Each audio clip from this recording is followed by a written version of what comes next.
Alright, and we should be live. Welcome ladies and gentlemen to today's stream here on the Overanalyst channel. My name is Brady and I'm gonna be your host for what may well be our final stream of Sly 4 Thieves in Time. A beautiful game I've really enjoyed sharing with you, as the entire series. And, to this date, the final entry in the Sly Cooper saga. Fingers crossed we might get something new announced in the next couple of years, but AAA game industry, you never know, right? So, here's what we have left to do. We have to complete the entire 5th chapter, 40 Thieves, which, if I recall, isn't too long, contains some great stages, but isn't terribly long, and then travel back to the present for what, in place of a final chapter, is really just a singular final stage that, if I remember correctly, will take no time at all. So, if we finish today well in advance of 3 hours, I'm actually thinking of jumping on over to the next project on our roster. But first things first, let's tuck in for the long haul and really get as much enjoyment out of this one as we can. Remember, when last we left Sly and the gang, they had traveled to ancient Arabia, the year 1001, and are seeking after the local ancestor, Salim al-Kupar, who got a drastic redesign in Thieves in Time compared to his original look used in concept art and things like that for the original trilogy, where he was this big, bulky, top-heavy Cooper with a massive, kind of blunt-looking cane.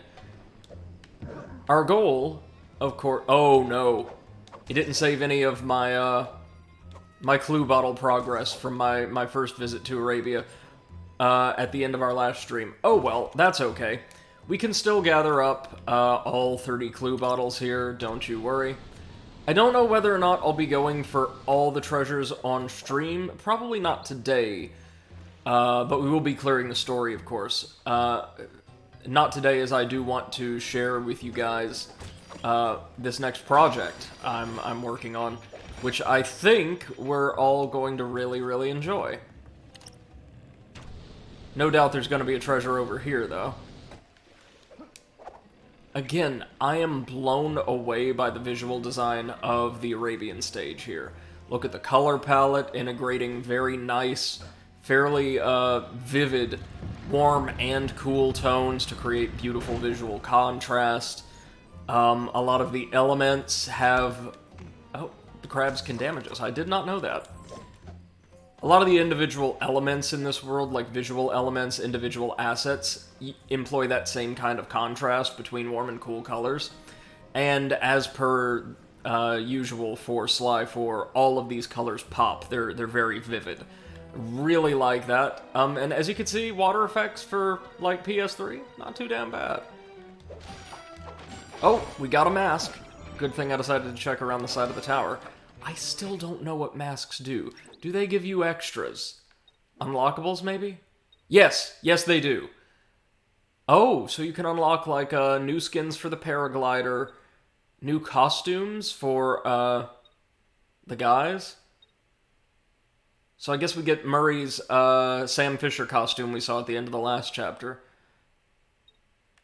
Something special for Bentley and something special for Sly? Let's have a look. What's Ultimate Sly looking like? Oh, Bat Cooper. I like it. I don't know if the color palette fits Sly all that well, but it's nice. We'll rock with this at least until we can take this treasure back to the safe house. This one's gonna be pretty simple. Just run across a couple ropes and we'll have plenty of time to spare.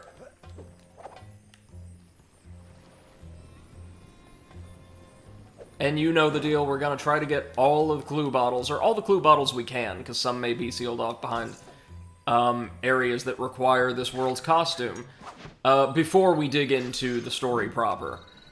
And again, just to preface what's going to end up being a great deal of my commentary here, I really like the setting of Chapter 5, I like the villain, I love the ancestor character they introduce here. But I have a couple issues with the way all of this is executed, because the pacing, the narrative pacing, as well as like the pacing of the missions themselves, gets a little screwy in in Chapter 5, because we don't get a proper final chapter. We don't get that isolated gameplay segment, you know, that isolated hour or 2 hours where we're going after the main villain. A lot of the build-up to the final battle gets shoved into this chapter, meaning its own story kind of falters halfway through, which is a real shame, again.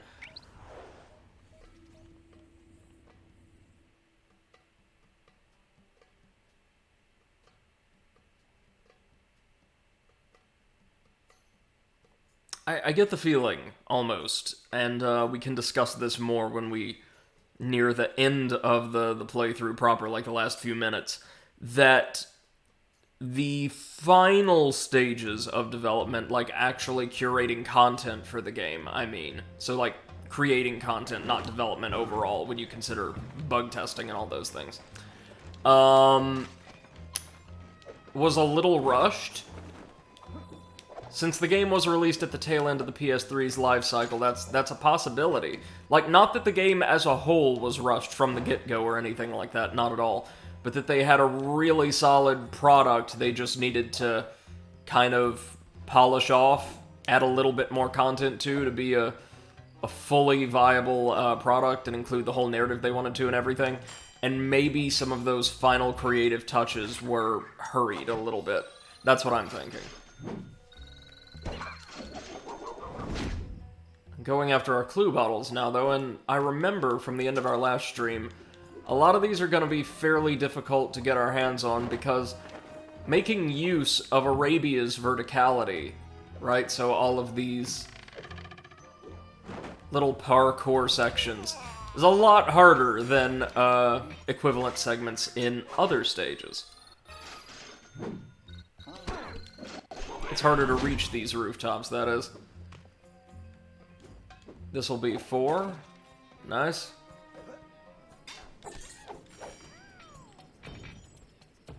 Fortunately, the guards here are no real problem at all.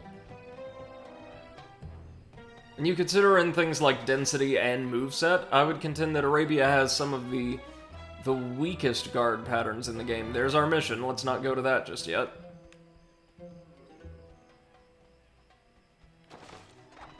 Oh no.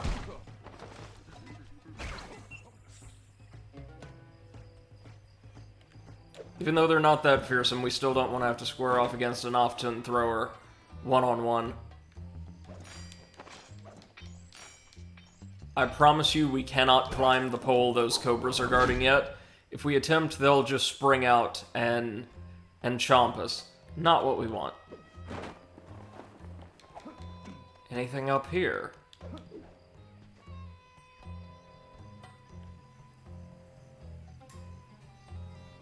Well, I see a treasure and a ton of advanced defense technology that we can bypass with the prisoner costume, I bet.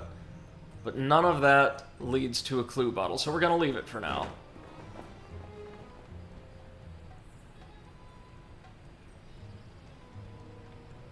These gears will need the area costume to interact with, so we'll just leave that for now. Oh look, a lamp just laying out in the street. I'll tell you what, we'll gather up all of these goodies, all of these clue bottles, and then we'll try to run the lamp on back to the safe house. Should probably get us a couple hundred coin.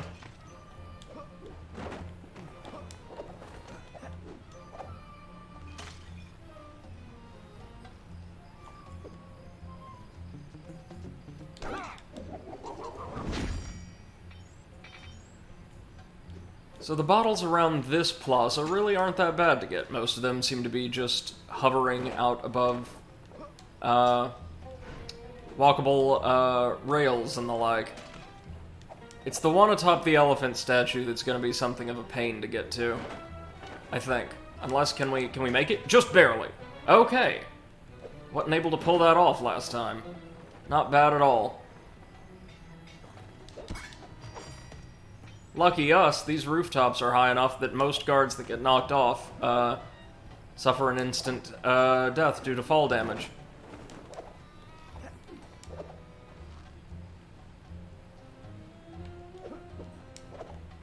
Seriously, y'all, how could anybody not love this visual design?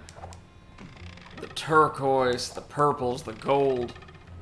Oh, hello, mask, and there's a bottle somewhere around here. Oh, there it is. There it is. Just in this little leaf. Got it.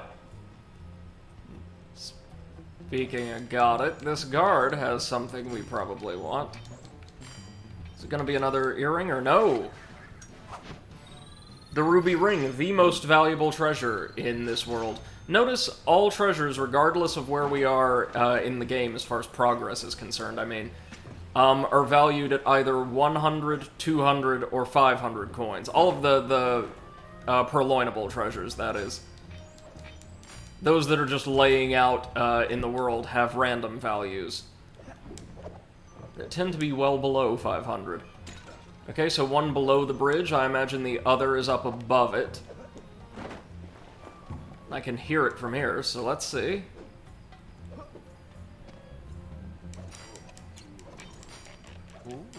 What does he have? Pearl earring. Okay, that's another 100. I'm not super concerned about our cash totals right now because I believe we'll have purchased most of the ThiefNet upgrades available in the game by now. Like, most characters have maxed out their gadget grid. I think Murray might still have one or two he needs. But we've got all of Carmelita's. Pretty sure we've got all of Bentley's. And so I'm not expecting just a massive amount of upgrades being made available in the very last stages of the game. Now, what we need to do, first off, is pickpocket this guard. But then, we need to find a way up atop the statues lining the bridge. So finding the height here is going to be the issue. What if we went up here? Would that give us the height? Maybe, maybe not, probably not. Close, but no. Maybe if we jump from this crate. Hold on, I'm workshopping this. Because how many bottles do we have? 12 out of 30. Excuse me, about to be 13 out of 30.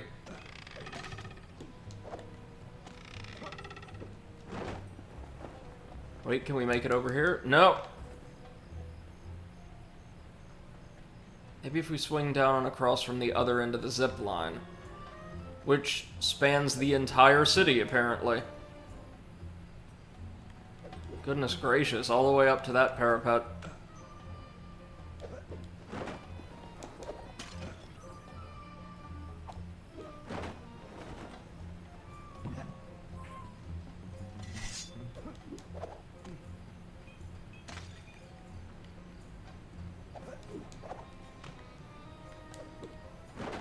Okay. See if we can't find a way up. I'll take the blows from cobras. Ah, but I can't because they knocked me down. Great.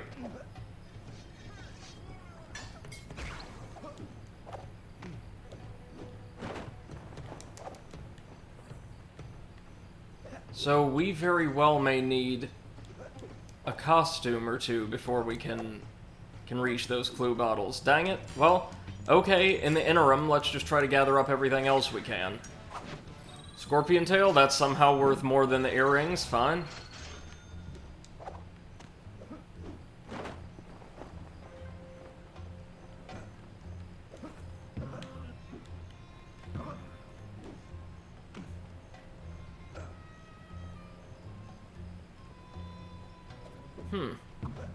Where could this clue bottle be, guys? Oh, we're going to definitely gonna have to use the zip line to get to that one. Okay. So no way in hell I'm gathering all of them right now. That's totally fine. There's a ton of zip lines leading to different areas within the city, kind of like those rails we had to use around Rajan's temple in Chapter 3 of the second game. Okay, so this vessel has one. We can grab that easily enough, I think. Yep.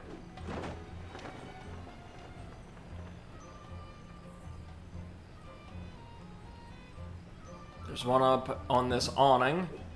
Whoop. Let's try to get just a little bit more air out of that. We can't quite spire jump. Oh, but we could use the camel, can't we?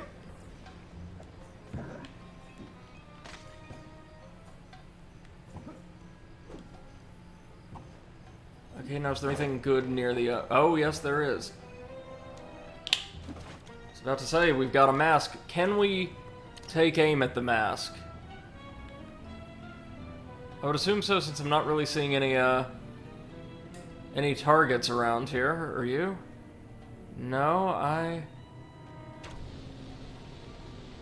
dare say the purpose of this one is going to be to grab that mask, if we can.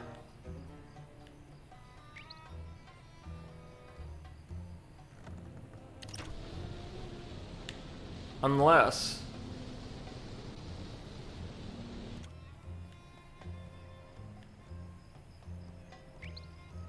no, these don't even have a rope attached to them. Huh. Wonder what they're for, then.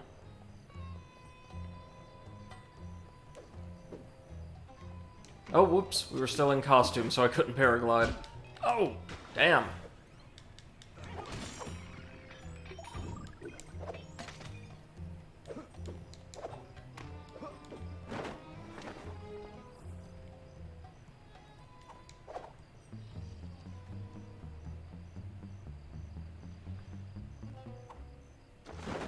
Okay, now what and where are we missing bottles? Or what bottles are we missing and where? Tell you what, since we're going to need the costume to acquire so many of these, I figure it might be best if we just wait until we acquire the costume to round up the rest of them. So let's go on to our first mission, Lost and Found, which I think is going to see us earning the costume. After a little bit of thievery, of course.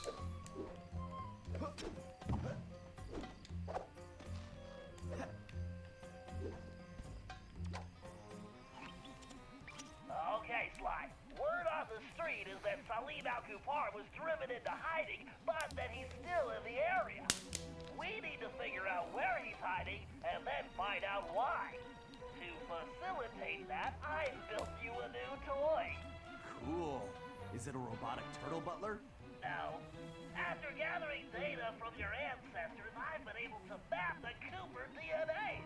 I've modified your binocucom with a new visual guidance system that I've programmed to detect anything with which Salim Al-Kupar may have come in contact. Wow, Bentley. That's some real science fiction. Okay, so we're not going to be getting the costume quite yet. It's gonna be just a ways deeper into the chapter, but we're going to start things off by investigating this lamp shop, which is the first of many fantastic instances in this chapter. Again, the overall level design here is probably among the best in the game, along with Chapter 2. Just a shame we don't get a little bit more out of it. No, no Sly, no archery for you, not yet. Grab a couple clue bottles while we're in the neighborhood, because why not?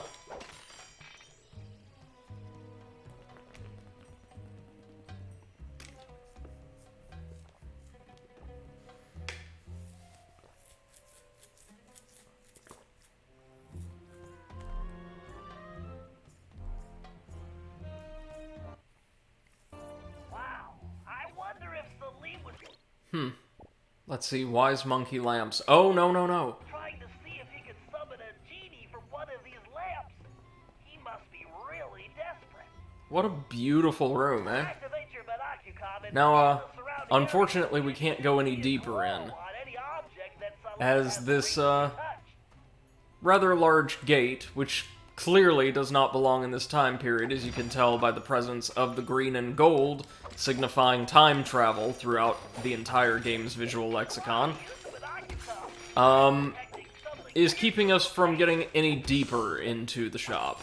So instead, all we've got to do is find some traces of Salim, but first things first, break everything that's breakable for a ton of coins. Thanks, mugshot coin.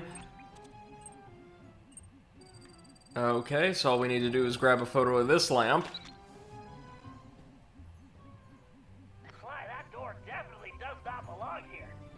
You better get a picture of that as well so I can analyze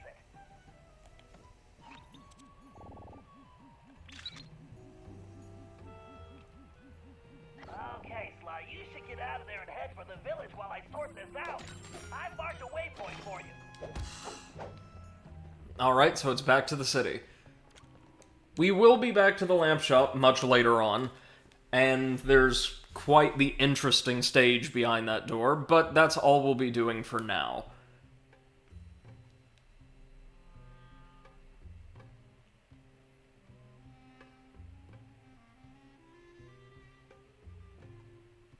Ah, the music in this chapter is just great, isn't it? Again, the entire soundtrack's fantastic, but... Keep searching.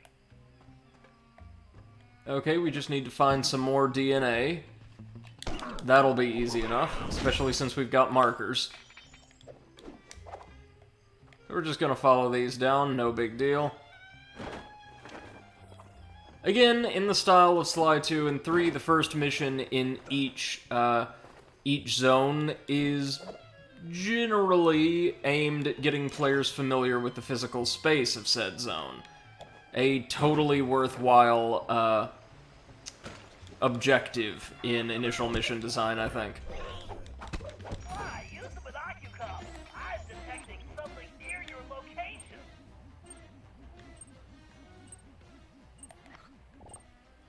Hold on, they detect... Or he's detected Salim's DNA somewhere around here, on the other side of this gate.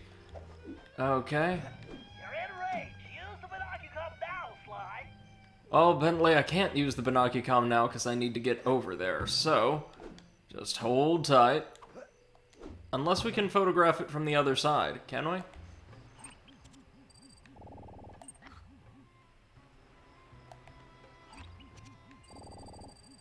Oh, we can. Jesus. I mean, we can get over there, normally, of course, but we could grab the photo from a distance. I'll bet Salim uses this place for meditating.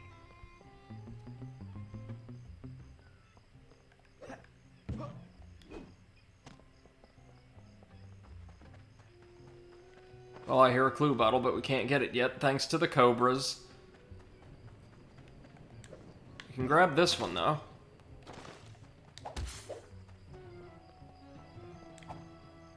Okay.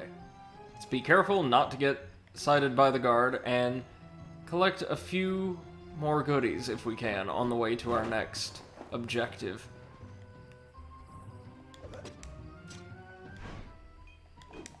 Oh, and indeed we can. Did not know there was a hook there. Lucky me, I managed to see it just by happenstance.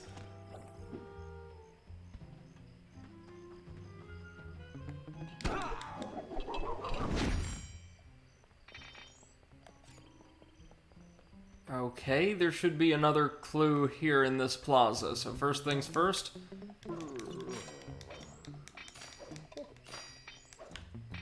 Let's loot the guards and bring them down. Or at least this one, because it looks like the other isn't hanging around. Oh, that one is, though.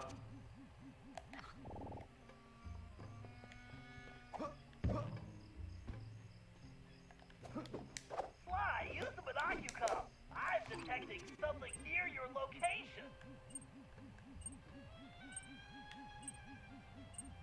Okay, what are we supposed to grab? Is it on the other side of the fountain? Yes, it is. That'd be a hair follicle and totally not just a large fake mustache. Well, Salim's obviously not neglecting his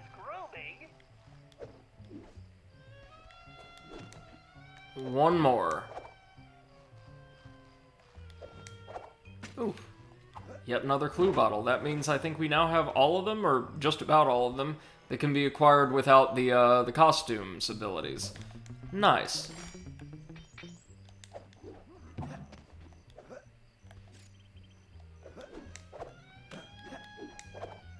in range. Use the binocular now, Sly. Alright, cloth fiber. What do we got?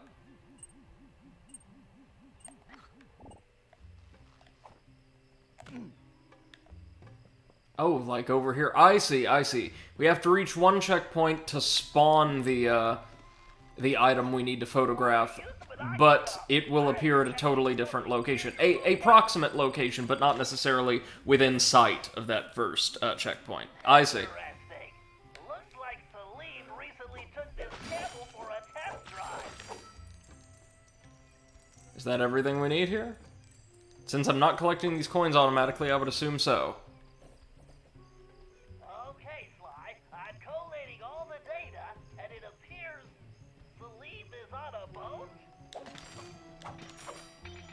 Yep, so for once, our ancestor has not been captured, or personally very inconvenienced. We just gotta go talk to him, and you'd think that'd be enough to recruit him.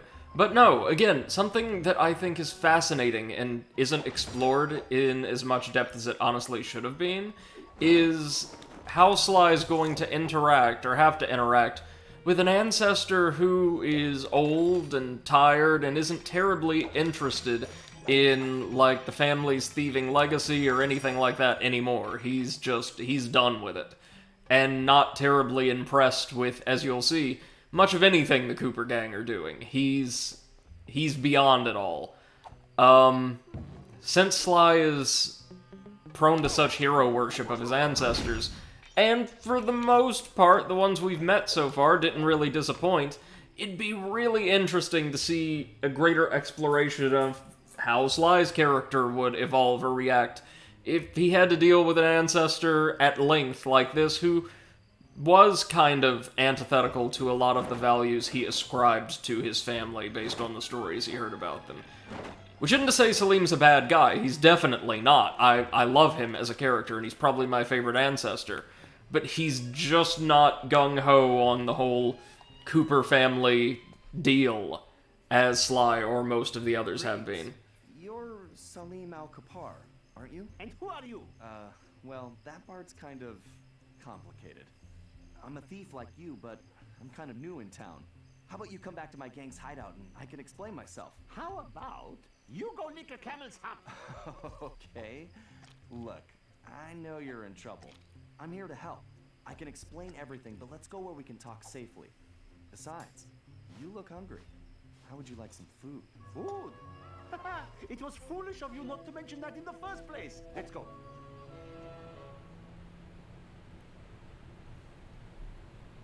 Yeah, Salim could honestly care less about most of what's going on here. But we will be able to get him to help. And he is a joy to play, even though compared to all the other Coopers, we'll play as him Back at the far hideout, less. Introductions went quickly as Salim stuffed his face. He told us about his problem. Some new player calling herself Miss Decibel had rolled into town and started throwing lots of money around. It didn't take a genius to figure out who the time-traveling lieutenant was here. Salim and the 3 remaining thieves had decided to pull one last heist before disappearing into retirement, Miss Decibel being the target. Of course, with her technology, she had easily captured his thief brothers, and Salim had been trying to come up with a plan to free them ever since. Bentley uncovered some interesting background information. Miss Decibel had come from a wealthy British family. Her true love was classical music.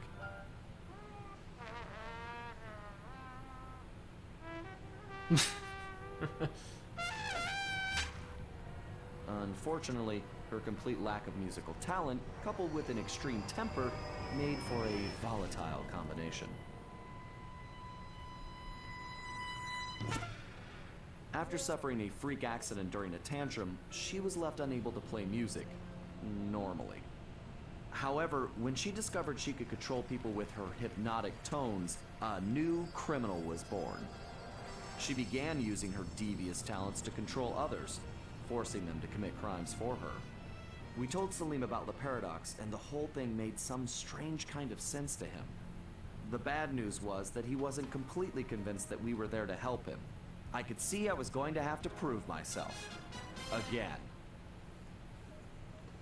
Yes, so our lieutenant here, and unfortunately one who doesn't get a whole lot of exploration, is a terrible hypnotic musician from, based on the visuals, like early 20th century England, so probably the oldest person we're fighting here, who is an absolute delight as a character, and we'll get to see more than Salim, honestly, but who also gets kind of shoved to the side in the interest of the main plot involving the guys trying to save the present day from this art collector, about halfway through the chapter.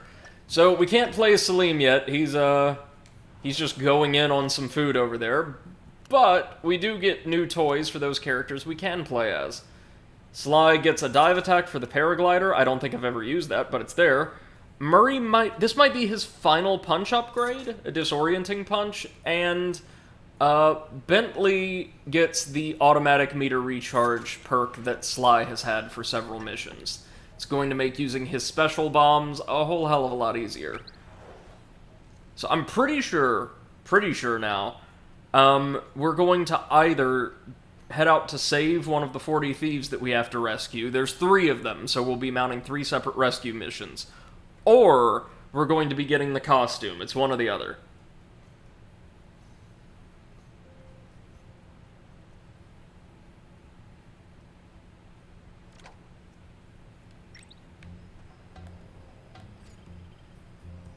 Open Sesame. Okay, that doesn't give me any hints as to which mission this is gonna be.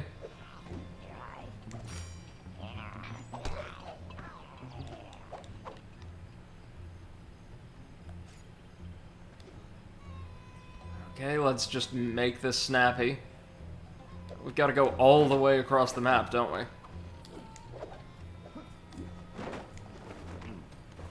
There's something that looks more than a little out of place. An industrial shutter from the modern day. That will actually come up later on.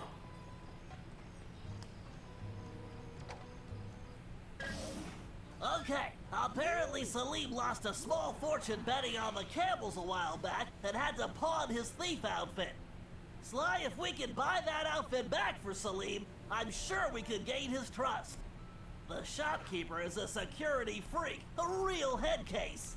His place is a fortress and he never leaves. All business is conducted through a slot in the door.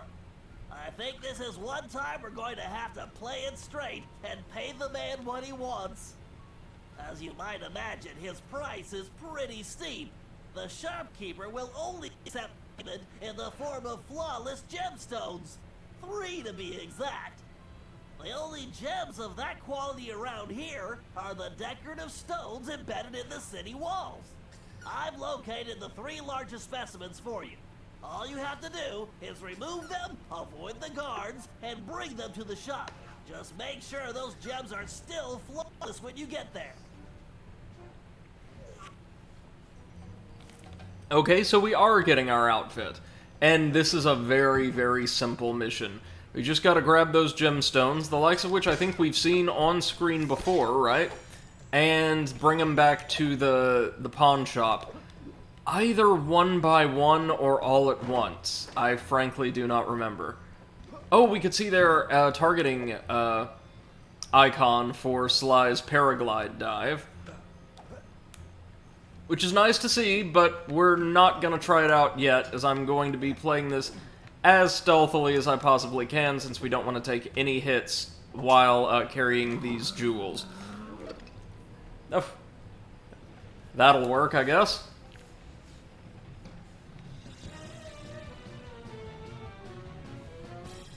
Good job, Sly. That's one huge rock. Okay, where's our next? They say the one over there is closer. But it's also much closer to the pawn shop, so we'll probably do it last.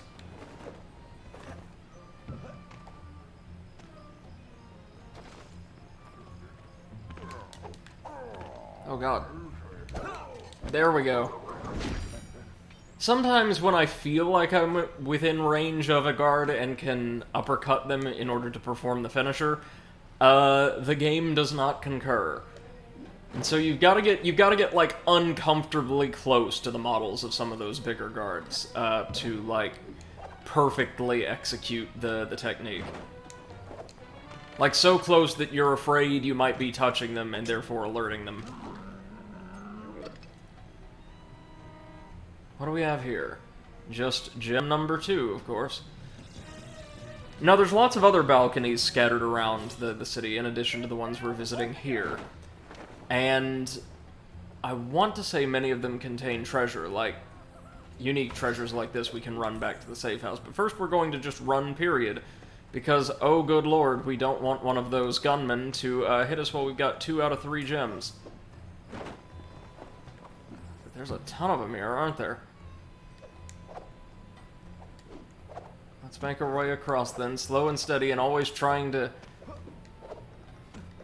have more verticality to our name than the guards. So we can just drop down to this one, can't we? Yeah! Nice and clean. Now all we gotta do is run these to the pawn shop and we'll have our costume, which also means, friends, we can then acquire absolutely any goodie in the game. Just as is, I believe. Any treasure, any clue bottle, anything. Well, sorry, I take the clue bottle thing back. Some of the clue bottles, I forget. It's been a long time. I forget exactly what abilities the costume has. Some we might need Salim for. I don't know about that, though.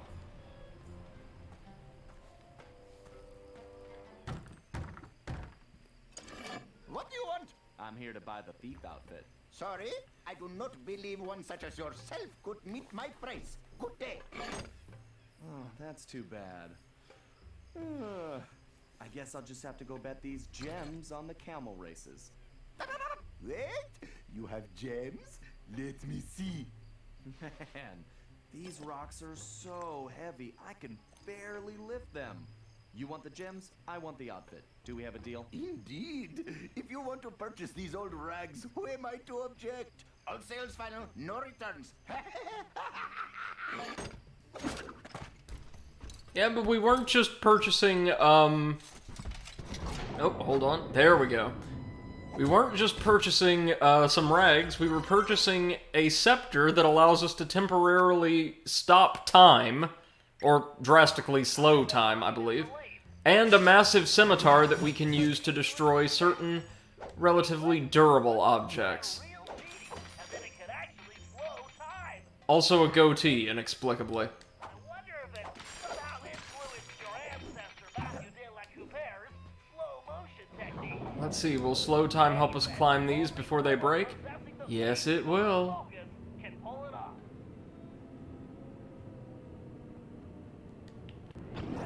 And now we can access any goodie in the game. How do you like that? And real quick, before we carry on with the mission, why don't we collect all of these clue bottles that we're missing?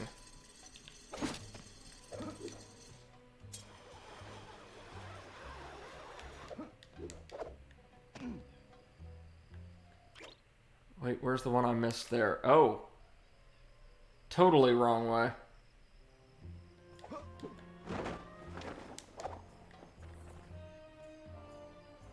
It's up there.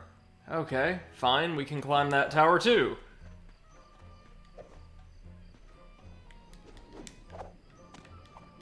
Since using slow time will allow us to easily beat the cobras up these poles.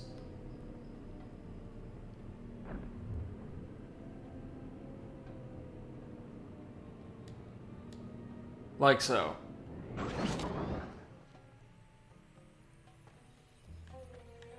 Tell you what, why don't we run a treasure back to the safe house while we're at it, too?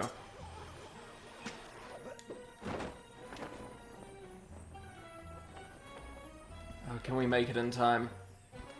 Maybe just barely.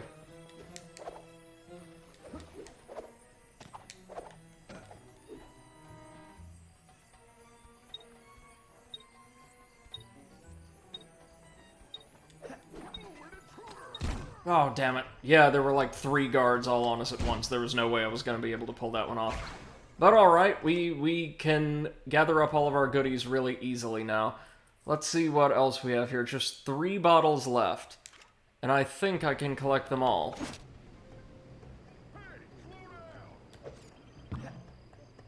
Obviously, they're trying to take me to one very specific place to continue the mission. But that's not what we're doing right now. We're getting our world-specific treasure and last major optional upgrade, goddammit.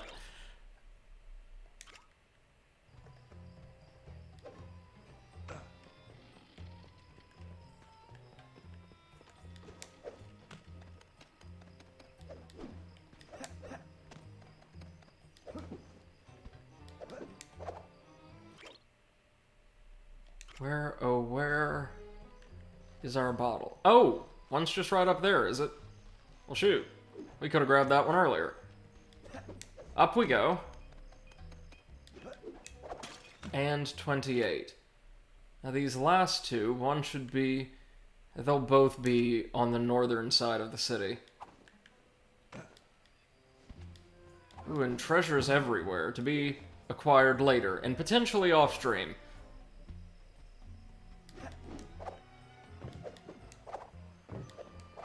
Okay, now somewhere around here, was it? This clue radar you get for acquiring Clockwork's Eye in Chapter 3 is so useful. You guys have no idea. Now hold on, is it possible that we don't even need the time stopper to access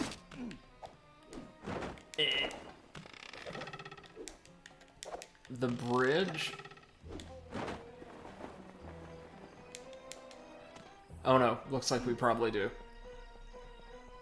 So we've got to climb the big old tower first.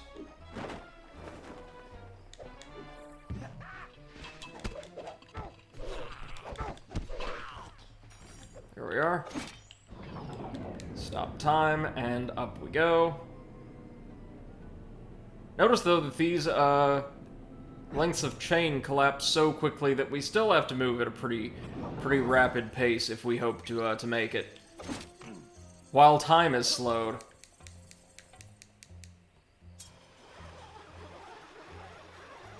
There we go.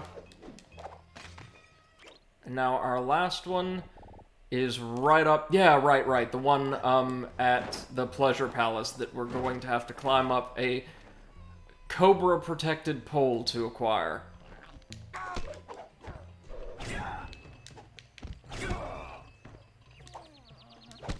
Oh, our charge attacks actually stun enemies. Did not know that.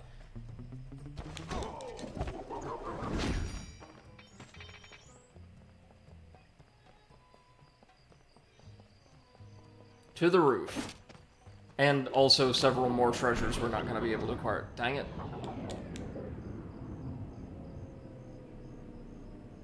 There we go. And there we are, our final clue bottle. So now, let's scamper on over to the safe and see what we get. I love the design of this costume, by the way. Not exactly evocative of, like, actual costuming from the region or the time period, but very evocative of, like, the old Hollywood movies set in the same, right?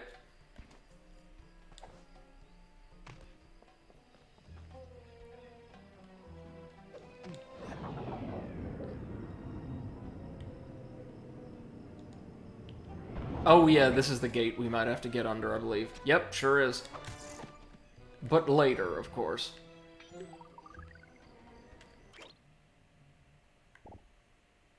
Where's our vault? Oh, well, the vault's right by the safe house. Dang it.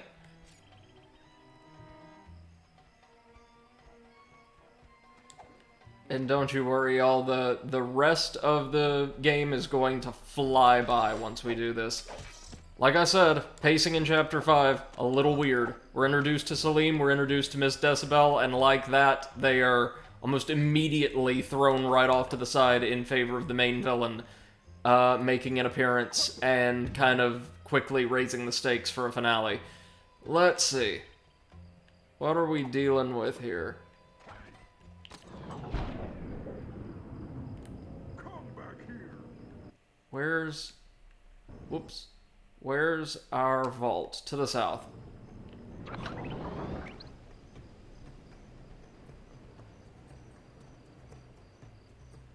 Right around here? Yes, indeed. Right here, in fact. So we're gonna rotate, and we're gonna rotate, and we're gonna rotate. Nice. What do we got? Oh, a piece of the Guru's staff. What on earth does that do?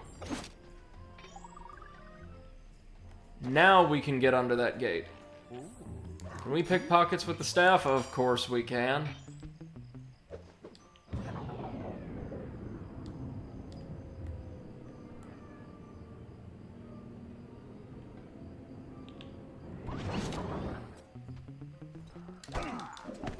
For an area that's not overly dense with guards, there are a ton of Noftun throwers in this one particular courtyard, aren't there?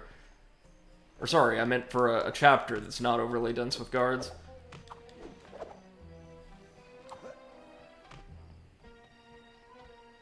Alright, we're supposed to come around to this side, right? And what we're going to do is hang from this. Or atop this lever to depress it, just like with those special golden gates we've seen in earlier worlds, then slow time and make it under the gate before it lowers completely. Ooh, a treasure. Another problem. Salim tells me that Miss Decibel is constantly changing the locations of the captured thieves, which makes them almost impossible to track. It's going to be... Hold on, Sly. I'm picking something up. Sweet sunspots! Sly, Le Paradox is here! He's meeting with Miss Decibel right now! Yep, so we have one last tailing mission. And it involves our main villain, who looks a little less than intimidating next to his lieutenant, and Miss Decibel. They'll peg you for a stranger immediately. You should just stay out of sight. Thanks for the info, Bentley. I'm on my way. Alright, one last little bit of tutorial. The tutorial for this costume goes by pretty fast and furious. Probably because it's so simple. Whoops, didn't mean to do that. You can stop time with one of the triggers, and you can destroy gleaming metal objects with your scimitar. Like so. There you go. Get going. Sly, don't let anyone see you. If the guards see you, it's over, Sly. You know, in this light, you look so majestic. Like a mountain of beauty. Oh, Cyril, you're making me blush.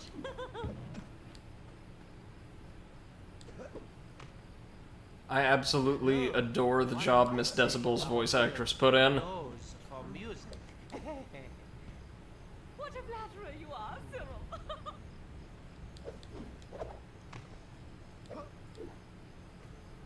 So, please tell me the operation is going according to plan. Of course, everything is progressing splendidly. I have those raggedy little thieves completely under my control. I've never seen better forgeries. The documents they're producing are of the highest quality. Perfect. Once I get them back to the present day, and my royal lineage is discovered, my wealth and power will be unstoppable. Well, there is one teensy little problem. We still need to feed our little worker bees, but our supplies are running low. The one who calls himself the Panther seems to work best when I feed him scorpion claws. Disgusting! Yeah, very well. I shall have some delivered immediately. Whatever it takes to keep these vermin working. Oh, and one more thing. Tell your guards if they don't capture Cooper, I will have them all fired and then executed. Sly, did you hear that? They're creating a false royal identity for Le Paradox in the present day. If that happens, he'll be close to untouchable. We also need a delivery. A panther needs scorpion claws. Maybe we can make that work for us. You must remember to bring a Right, so Le Paradox's plan is about as cartoonishly stupid as anything we've heard in the entire franchise, right? He is forging documents, like 1,000 years in the past, to prove that he is of royal descent, that he is a member of a dynasty, that he can, or plans to somehow use in the present to legitimize, like, ascension to a throne. In a world that we can only assume, since it's meant to be analogous to ours, has largely done away with absolute monarchies, and I'm fairly certain he's not forging a claim to any of the thrones of those that still exist. So he might get some money, he might get a certain element of celebrity status, but that's about all this would get you anymore. Like, if you've got control over the entire time continuum, why not establish like, an empire with your advanced technology in the past and control the whole of human, or in this case, anthropomorphic animal history, you know? Because the others You're basically already doing it, just... and she was the smart one. But now I have to turn my back on her. You understand? Oh, yes, of course. Everything will go precisely as planned. Although, I must trouble you for some camel cheese. Absolutely horrid stuff, but the thief called the Tiger seems to rely on it, and our reserves are almost depleted. Can't we just starve these filthy hoodlums into submission? Yeah, fine. I will send a delivery boy. More delivery. Sly, are you thinking what I'm thinking? Just like a Camel cheese? Ew. Watch where you're pointing that trunk. When I catch Cooper, I'm going to celebrate. By killing any more requests. Oh no, sweetums, I believe that's all. As soon as the documents are complete, I will deliver them personally. Magnifique! Then I should have them very soon. Oh wait, there is one last itty-bitty little thing. The one called the Lion seems to favor cobra tails, and you know how troublesome those are to obtain. Fine, you shall have them. But I had better get those papers quickly. Boy, I'd hate to be the guy that has to collect the cobra tail. I could swear I heard something.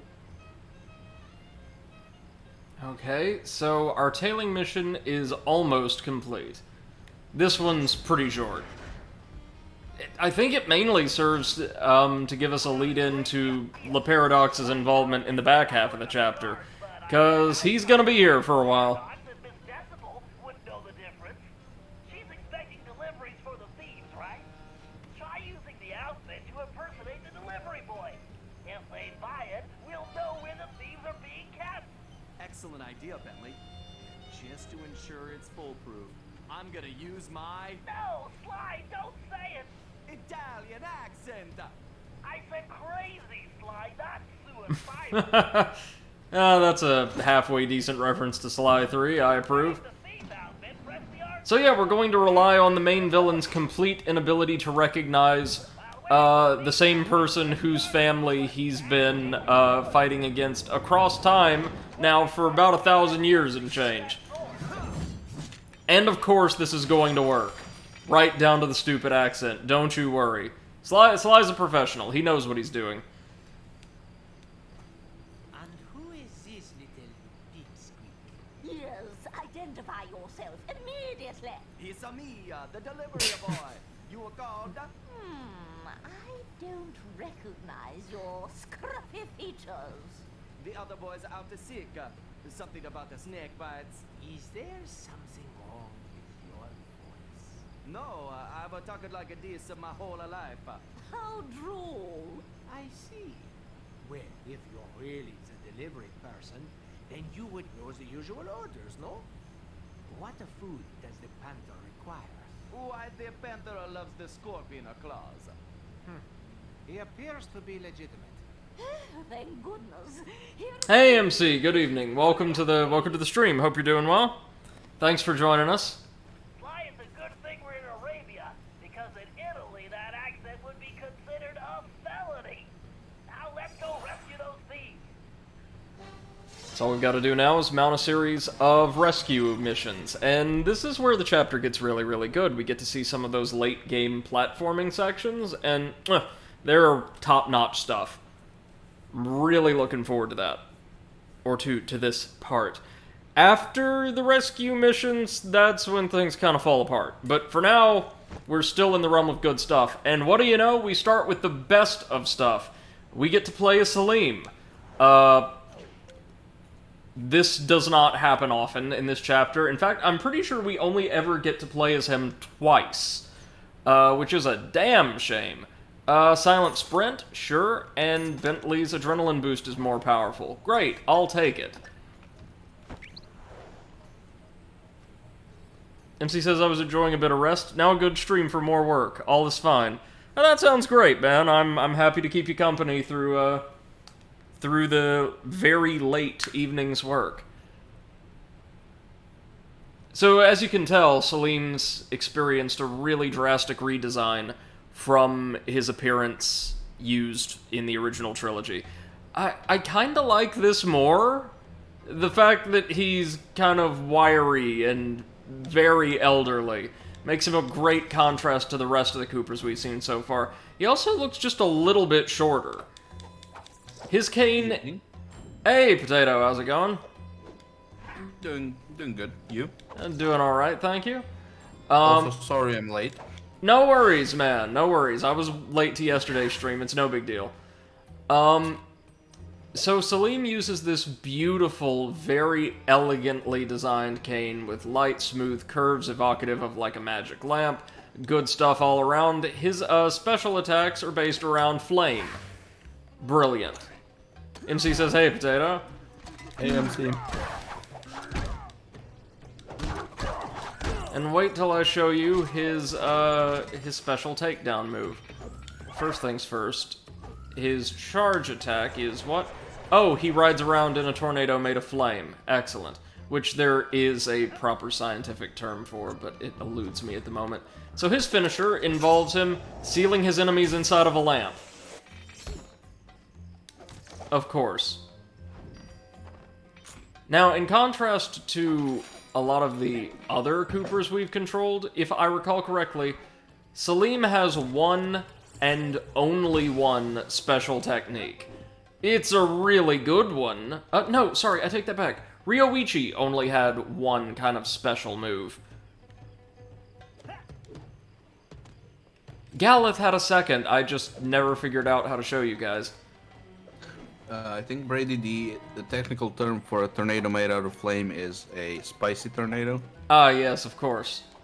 No, I'm kidding. It's Firewall or something like that. Yeah, something that sounds less official than it should. I still think spicy tornado is better. Right. Ah, yes. Honest Hassan's Carpets. He owns many shops, but he is not so honest. Trust me. In fact, we used to run a flying carpet scam where he would pretend to be... Kind of pressed for time here. Fine. Please continue. So, according to my diagrams, the shop is connected to the tower. There's a vent system on the side of the building. All you have to do is crawl through the vents, and it will lead you straight into the shop. From there, you can make your way through the shop's interior to the tower. You make it sound so easy. I would like to see you crawl through vents when you are my age. Talk to you inside the shop. Good luck. MC says Fire Tornado, Fire Nado, Fire Swirl, or Fire Twister, or Fire Devil. Oh, we get so many wonderful choices, and I would like to never see any of them. So let's steal our way into Honest Hassan's.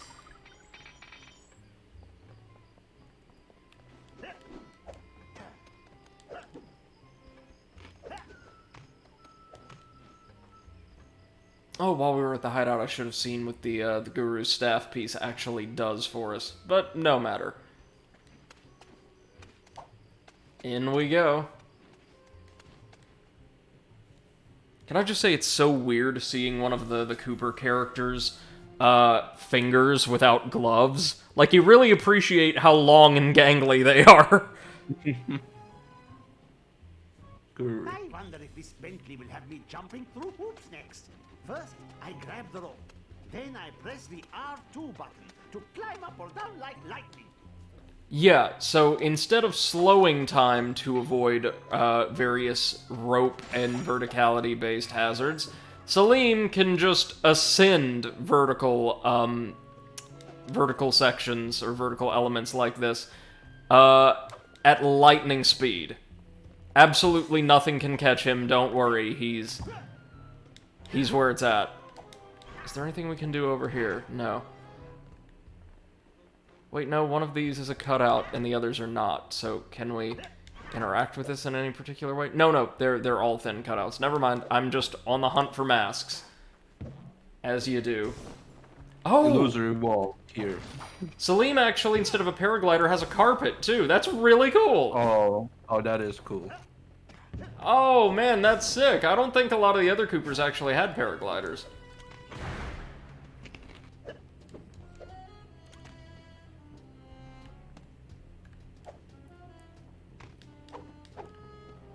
Again, much of this chapter's commentary is just going to be me geeking out over how beautiful the design is, because I love both Arabian art and architecture and, like, classic Arabian fantasy. Oh, by Aladdin's beard.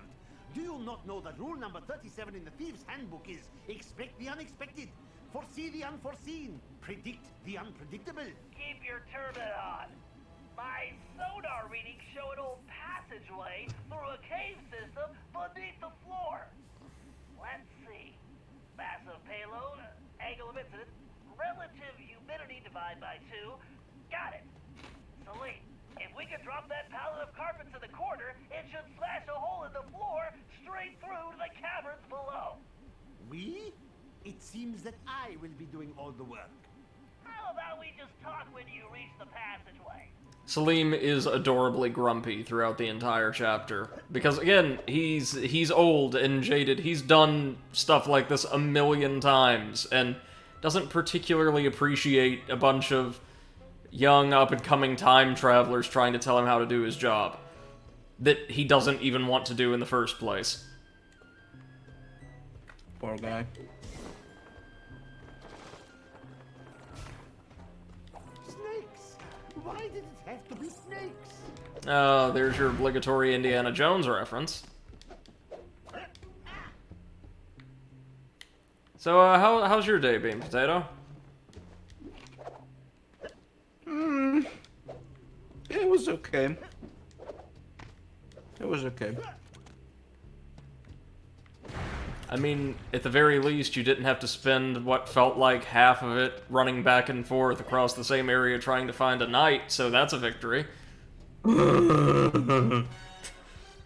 Still painful, Brady. Still painful.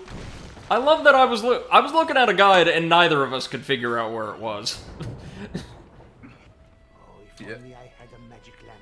I would wish for this job to be So the worst thing is, like, that part where we were just circling around it, but not going that way. Right. Like, I jumped down once into that dwelling, and I was like, yeah, let's go teleport somewhere else and look for it. Yeah, because I remembered where a different one was.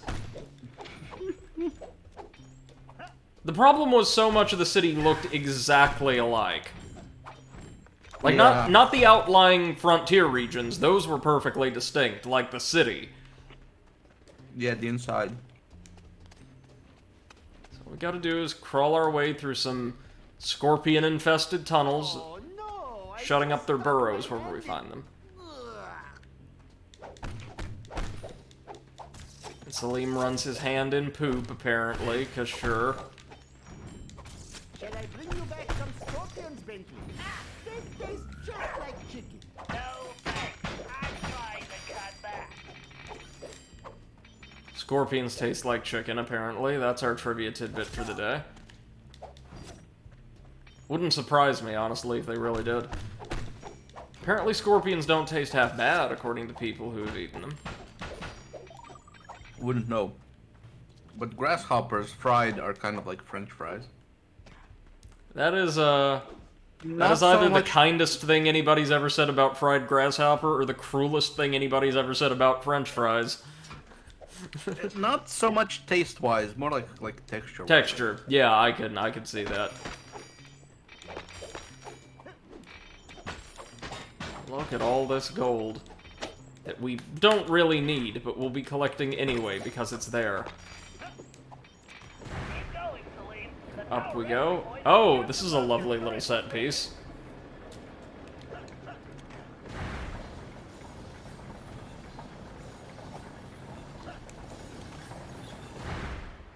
Nothing that old Salim can't handle, though.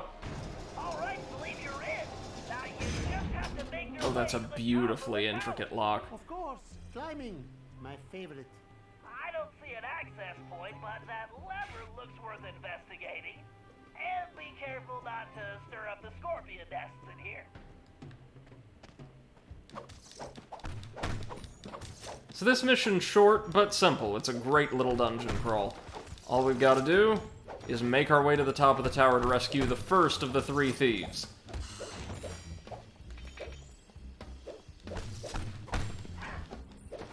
And once we've got all of them, or aside from gathering the thieves, I'm not sure there's a whole lot else in this chapter aside from the final boss and maybe a mission where we get to see Miss Decibel.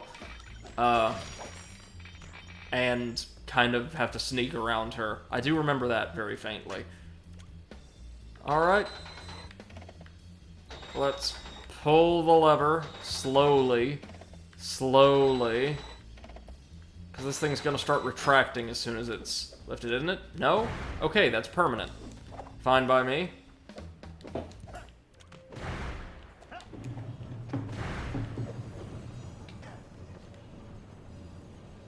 I would much rather be riding a camel with 3 humps. Let's wait until the guard scratches his back. Use these decorations to hide ourselves. There we go, perfect. 1,000 thank yous once again for this most excellent idea.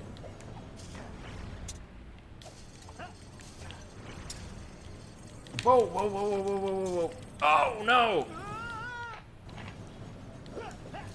It's very easy for these chains to give away beneath you, even if you're using Salim's technique. They do not last long at all. Much easier to ascend using Sly's newfound chronological abilities. Oh, Cobra's in Basti, the perfect thing.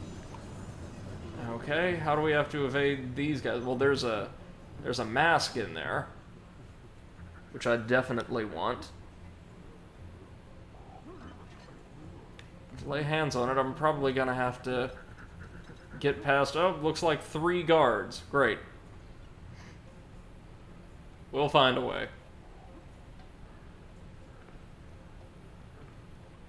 Go ahead, scratch, scratch, there you go. So that's us in good shape.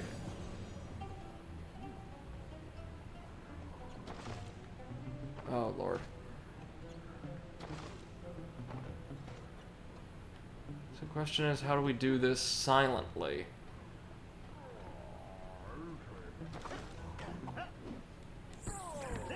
I guess by springing around the Cobra. And, oh, yeah, we also can't be seen. It's one of those. Alright. Oh. One of those. This game has a lot of them, doesn't it? Like where you can't be seen at all.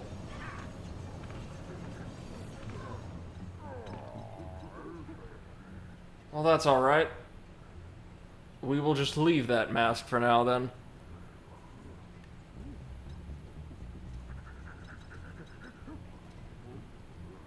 Just wait for the guard to distract himself again. There we go.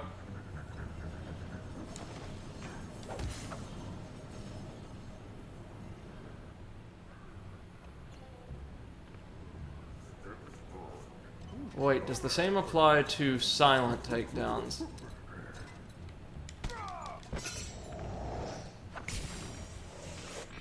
Oh, that's how. Unlike the other ancestors, Salim's takedowns are completely silent. That's hilarious. That's awesome. Silent, but deadly. Well, notice he appears to just be poking them in the butt with enough force to send them flying into the air and then striking them with the lamp. Okay, okay. Using a special trait of the Ancestors' abilities that the game doesn't tutorialize you on to gain, special collectibles. That's pretty good design, I have to say.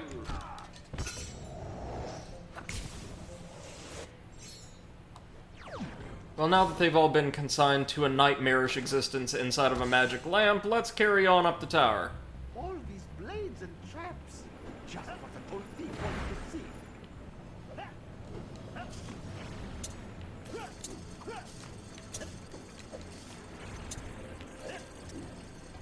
Okay.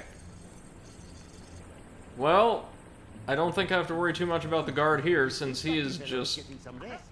conked right out. Oh god, this is hilarious. What? So Ted Cruz made $320,000 as an author last year.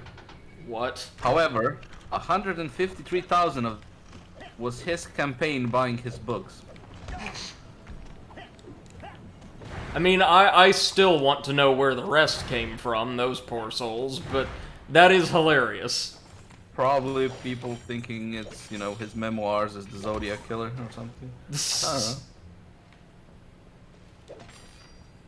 Or people wanting to know if Ted Cruz was actually literate. I don't think you need to buy his book to find that out. Well, what? He could be like goblins and believe that writing things down actually just steals the words from your head. Just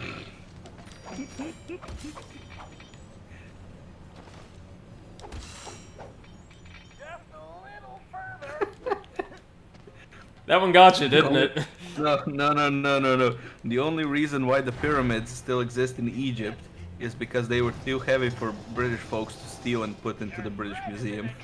That's true, honestly. Yep. They took what they could. By that device are constant. Yeah. I've seen this type of thing once before on a mission in Prague. So Miss Decibel, as Bentley just mentioned, is using technology not dissimilar from the Contessas to hypnotize the thieves. Evil genius. We've got to set them free with a little bit of the old hacking. No, we just need to disable the device before freeing him. But we have to proceed carefully, or we risk turning his brain into jelly. What is this jelly? Oh, sort of like Baba Ganoush or hummus, but fruity. Ugh. Exactly. Just give me a closer look at that thing so I can turn it off. Alright, time for some hacking. After we check, there's no mask or anything up here in the cell, is there? Not that I can see, anyway. Well, here we go. Which, oh which, hacking minigame are we in for this time? Ah, motion control. Alright.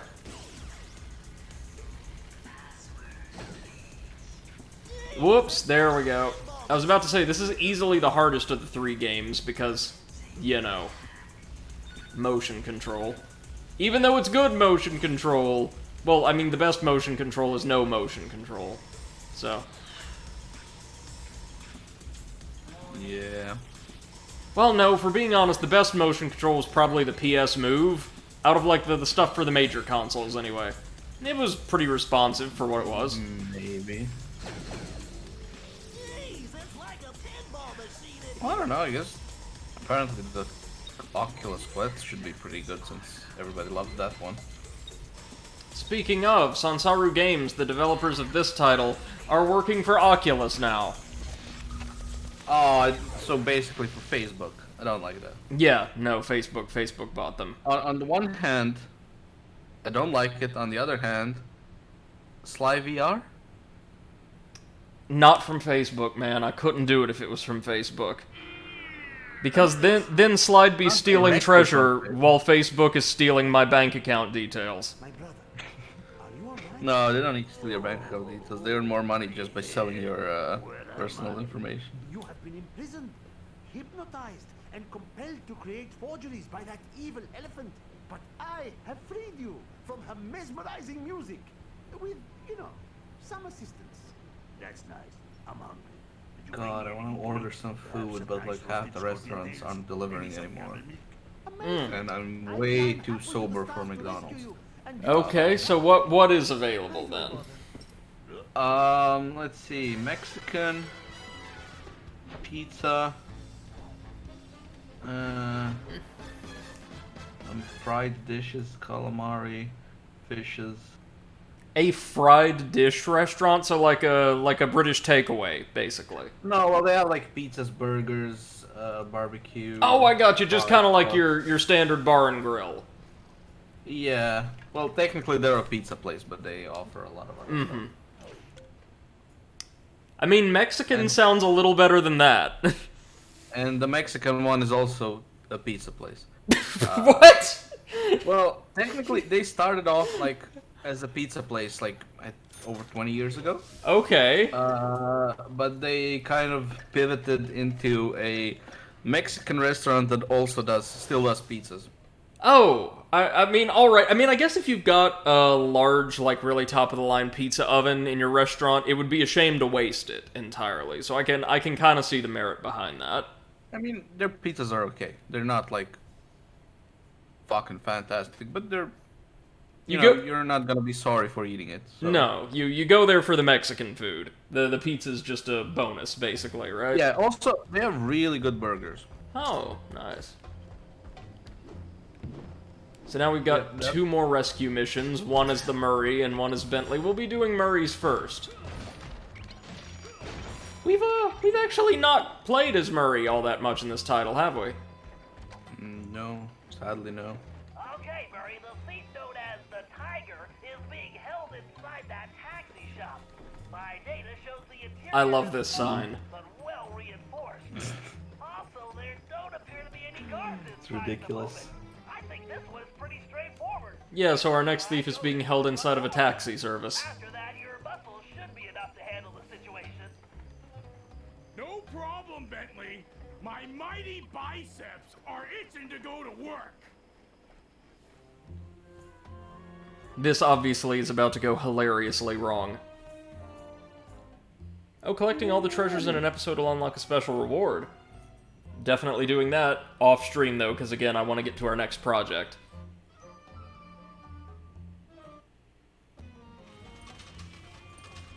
Wow, he's right there. 7 more days till Psychonauts. Oh, shit. I think you mean candy, buddy. I'm gonna have to hurry up on this next thesis chapter then, as quick as can be. We need to be careful. Seriously, like, I'm gonna be out for a couple days. Oh, Brady, I managed to find some information about physical edition. I assume one's planned at some point. Not exactly. They have none in plan, but there will be some. There will be some physical editions, but you won't be able to get it because it's already like decided who gets them. Do you remember when they were doing this sort of like crowdfunding for the game? Oh yeah, it was a part of that then. Yeah, it was on Fig. Yeah, so the backers on there will get physical editions made for them, and that's about it. Oh, that's Officially. kind of a shame, but alright. Sly, where are we? Yeah, I would gladly pay like $10-15 extra for a physical copy. But there's still like a bunch of companies that You're breaking up. like make games into physical editions. Sly, Yeah, there sure So- are. I can get over this There wall. could be that. Yeah. So I was thinking I might buy the game on PC, and then if it ever comes physically to Let's just keep moving forward. um, Bound to be PlayStation. around here somewhere. Yeah. Hey, Sly, I see some kind of weird switch up here. I'm gonna give it a try. So things have gone a little screwy, and now Sly and Murray are going to have to cooperate to make it through this ancient treasure cavern. The Smugglers Cove, yeah. This stage was briefly shown off in pre-release screenshots and the like, and it made people think that, oh, we're going to see another pirate-inspired world. No dice, what we get here is a little better, I would argue. Yes, the Marine Yeah. strength knows But no this'll get your this'll scratch your nautically themed itch. Sly, there's some kind of whirly blade gizmo in my way. Psychonauts 2 is probably going to be the closest I ever get to an all-day stream. Okay, Murray. Let me see if I can do something from my end. Seriously, Oh I'm... god. Hmm? 24-hour Psychonaut stream. No. I'm going to take a single day off from work, like, entirely. Just stream as much of it as I can, and then go back in and not do anything more until the chapter's done. Oh no, 25th is on Wednesday. That's not good. You working? Yeah.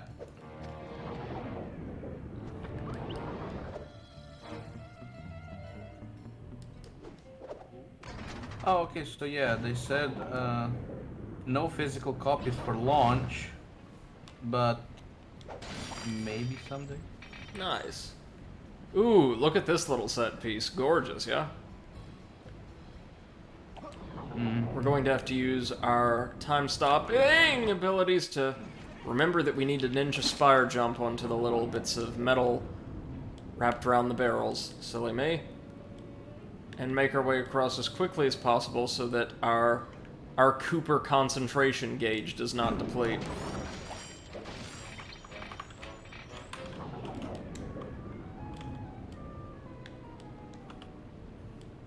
So, Brady, Sir, this game came out in 2013, right? that's correct. And look how nice that water looks. I know where you're going. Yep. Yeah, and when the Dark Souls 2 come out? Just a couple years, or no, right around the same time, I think. Right? 2014. A year later. Yeah, and Scholar was a year after that. Oh, jeez. Well, I mean, now let's be real though. FromSoft has never been on the cutting edge of graphics technology. That's true. They generally try to allocate their resources to gameplay as best they can, which I definitely respect. But you're right in saying, oh, some of the graphical effects do not hold up well at all. Yeah, not for 2014. I mean, to be fair, a lot of Dark Souls 1 doesn't look fantastic anymore either. Yeah, but one was remastered, so... And of course, the Dark Souls community hated it. Of course. Well, there were... I jest, but there were some serious technical issues, especially on PC, at launch, for both the base game and the remaster, so I get it. Oh, and Potato, I'm so sorry, I should have asked, would you prefer to stream Psychonauts 2 on launch? Or... Why not both of us? Okay, yeah, we could just simul-stream that thing. Oh, if only there was some kind of multiplayer. That would be great. Hope that helps Murray out. Well, yeah, no, that would work. People could watch your streams for, like, competent gameplay and mine for lore analysis. That's kind of how our Dark Souls series perfectly accompany each other. Oh really? I thought people watched me for the fucking piece of shit. Stop fucking touching me. No, but you can certainly make that your brand if you want. You could be like the Gordon Ramsay of Twitch. Yeah, just to make it more enjoyable for people when they click the no swearing button. God damn it. You really shouldn't have done that. The worst fucking timing for it. Well, no, the worst fucking timing would have been on the Fume Night, but that was like the second worst possible. Fume Night, you may have just... If somebody fired that off during Fume Night, you may have just had to defer it. I probably no, I probably just would have kept it in until my head exploded. With a loud, instead of a loud bang, it would just be a fuck. Yeah, just do it like you on YouTube in 2008. Remember back when everybody wanted to be the angry video game nerd and they thought the entire joke was just that he curses a lot? Yeah. They didn't get it, did they? No. Take those cannons out first. Oh no, we've got cannons. Fortunately, Murray's got a gun again. Oh no. Who in their right mind would give Murray a gun? Oh, no one. The gun is just here.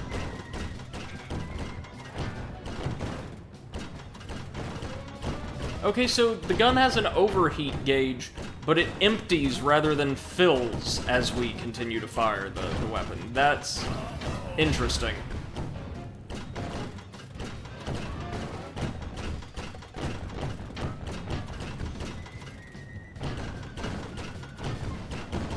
To anybody upset that Agrabah wasn't in Kingdom Hearts 3, here's your next best thing. Too easy.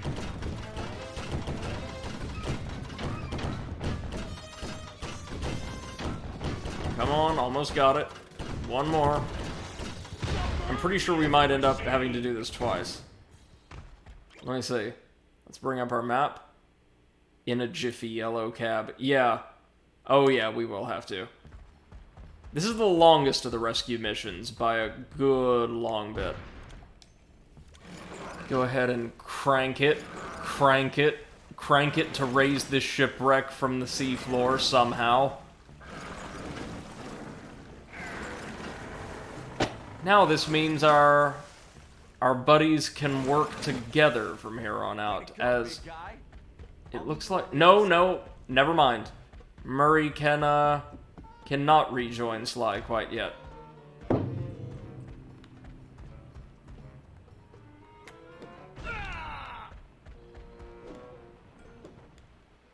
And in fact, we're going to need Sly to cut the power to this next set of wooden spikes.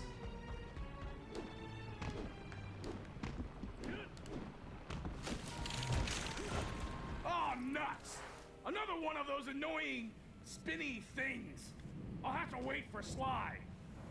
Okay, Sly and his magic staff have got this thing.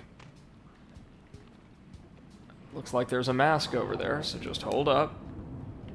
Grab it, ride our way on out, and then ride our way on up. What do we unlock at 40 masks? Oh, Carmelita's ultimate outfit. Okay. So that'll be the entire main cast, kitted out in bizarro superhero gear. Or Sam Fisher gear in Murray's case. Good thing we take no damage from water. Thanks, Sir Raleigh. Got to remember to put on the costume.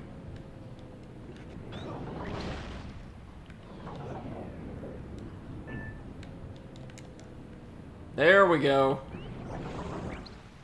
Now we can climb our way on out of the wreckage and slide down to an area festooned with sleeping guards, so we don't want to tread on any of this gold. Hey, Luna! Good evening. How's it going? And MC says, good old Frogger. Yeah, more or less. This is a beautiful set piece. But are you seeing what I'm seeing? Wait till we get a good look at this sunset you can see from the exterior area of the cove. I can't wait to Do that, you can't touch it. Luna asks, how are you all?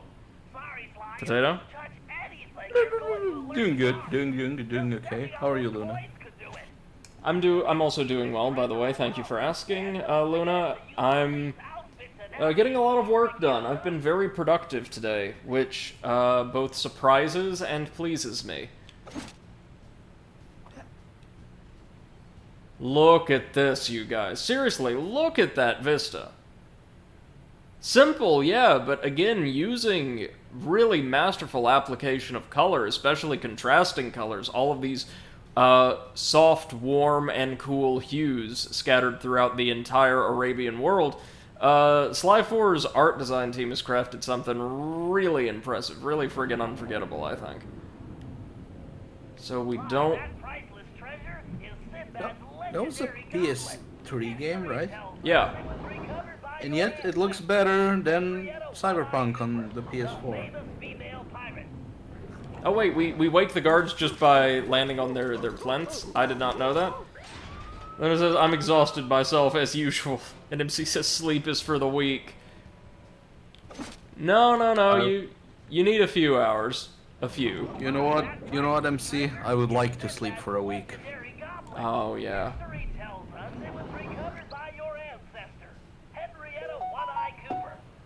Oh, I see. We're supposed to slow time to spire jump across these towers of coins and gems without waking the guards. Without knocking them over, essentially. You might even prevent yourself from becoming a thief. Point taken.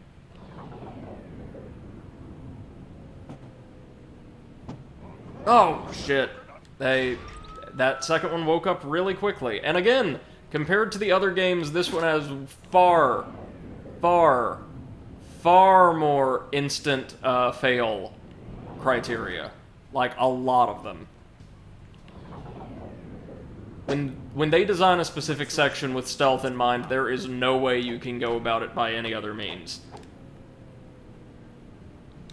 which is fine. Yeah, no, absolutely. Just pointing it out. It's one of the most immediate changes to the gameplay formula I've noticed here. I mean, I do like when there's a few missions that are like, you can do this quiet or you can do this loud. Yeah. But there should also be some that are like, you do this like this or you fuck. See also, first-person shooter campaign design in the 2000s. Yeah.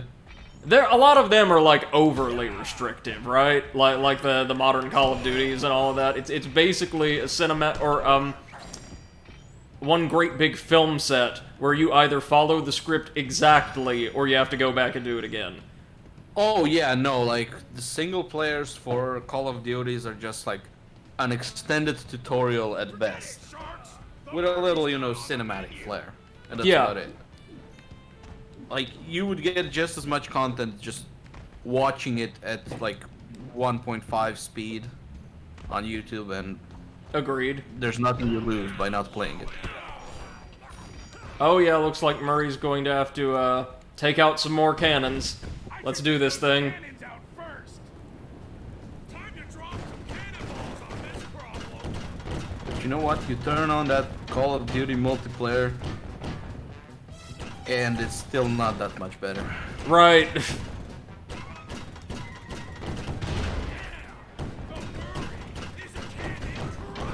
I think the Call of Duty games, along with the Ubisoft formula, as it's now commonly called, are kind of the closest thing the video game world offers to, like, modern Michael Bay films. Like, it's all, like, really phenomenal production values, but no substance at all. Or, you know, Apple products. Yeah. There's a new one every year. It costs the same as the old one, and at best it's the same thing with slightly better like graphics or, you know, design, and at worst, you know, they remove some stuff. Of course. Or they make it larger and bulkier. Oh god, did you see that statement from CD Projekt Red that said like people don't seem to be aware how difficult it is to create patches for a game already launched? You've got to be kidding me. Yeah, as a comment to like people not being satisfied with the latest patch. Like, CDPR, and again, these aren't the regular employees, right? But we're talking to, like, the leadership. Like, do you guys not know when to shut the fuck up and take an L? Yeah, they hosted a live stream yesterday. Oh, I feel so bad for the poor people who had to host it. Apparently, some of the developers were on the stream, and they're the ones who said that. Oh, man. Never cease to amaze me. All right. If he says Brady's COD is stronger than Activision's COD. We need to move fast after all this commotion. You get to the Tiger, and I'll find Murray a route out of these caverns. I mean, yeah, my frame of reference for shooters is nothing but Immortal Unchained, which is 1,000 times better, as we all know. Yeah. I think you better step on it, Sly. That ship is Okay, let's make our way across to and up the ship before it sinks into the drink. sinking. Get moving. Oh god, do we have enough juice in our Master Thief meter to make it?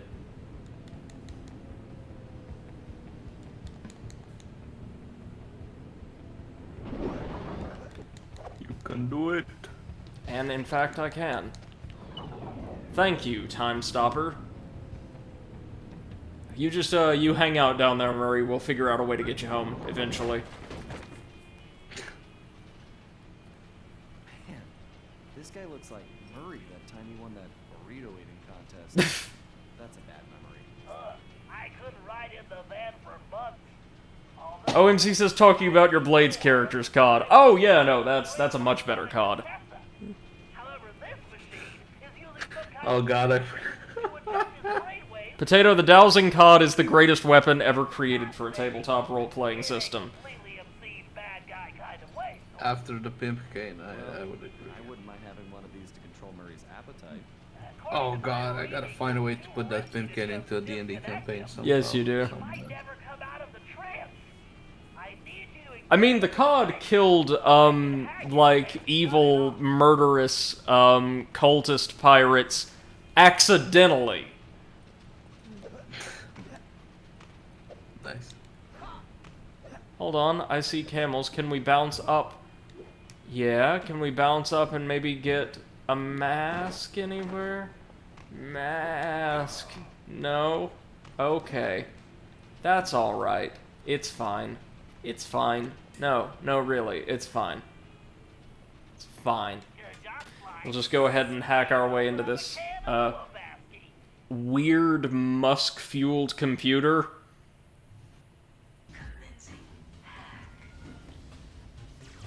Ooh, this is a really interesting article about an indie dev that turned down a $500,000 publishing deal. And also, at the same time, he shined a light on exploitative contract practices from the publishers. Good for them. Yeah, I posted it on the Discord, so anyone who wants to read it, there, we have a Discord. We're there all the time.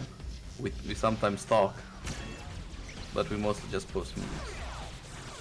Or music, in my case. Yeah. Music that could not be at odds with most of this server's affinity for heavy metal anymore if it tried.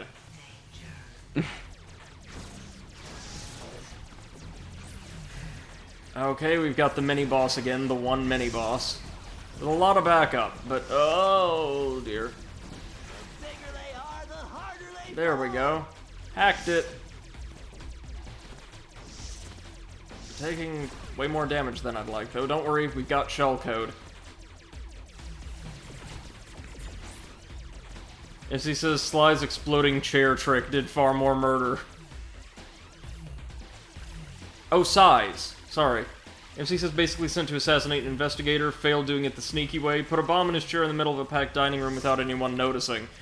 Was this from another one of your, like, more recent campaigns?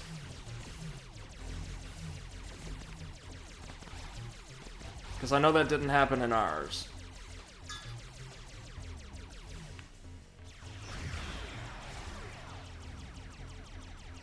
Most of the intentional murder in our campaign... Oh, your previous Blades campaign. I gotcha.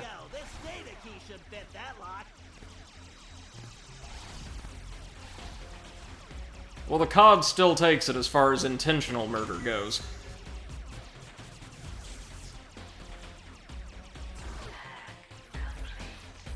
I had an entire little, like, spell book of various ocean-related, magical abilities I had hoped to integrate when I got, the ability to craft more spells as well. Pity I didn't get to use any of them.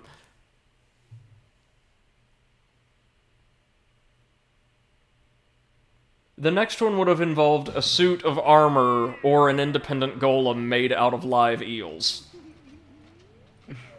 Which is an actual creature from Pathfinder and probably D&D as well. My head is spinning like a dust devil. Probably. Who are you? Relax. I know it's in Pathfinder. If you can imagine it, it exists. Did he give you anything for me? Like all the money he owes me for betting on the camel races? Sorry. You'll have to take that up with him. I most certainly will. MC says it would be neat if we could have a proper DM doing Blades. I mean, I loved our DM. I absolutely adored her. She was very, very, very permissive and based all of the sessions more or less off the rule of cool.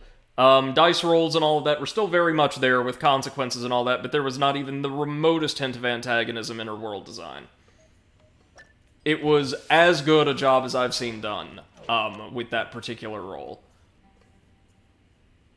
As he says, such an interesting universe to explore. Kinda sorta, if you expand it extensively. What does the Guru's staff piece do? I must know. Yes, I know I have a new treasure in my collection. I put it there. What do we got? What do we got? What do we got? Here we go. All damage to the player reduced by 50%. That ain't half bad. Man, it doesn't look like Miss Decibel got to those thieves. It looks like Viper did. Poor guys. now we go over to Bentley for our final thief rescue mission. Then I think we're just, we may just be, like, eavesdropping on Miss Decibel and going to, like, drop kick her and La Paradox out of the city. Then it's on to the last chapter, which is, again, I'm sorry to say, really weak.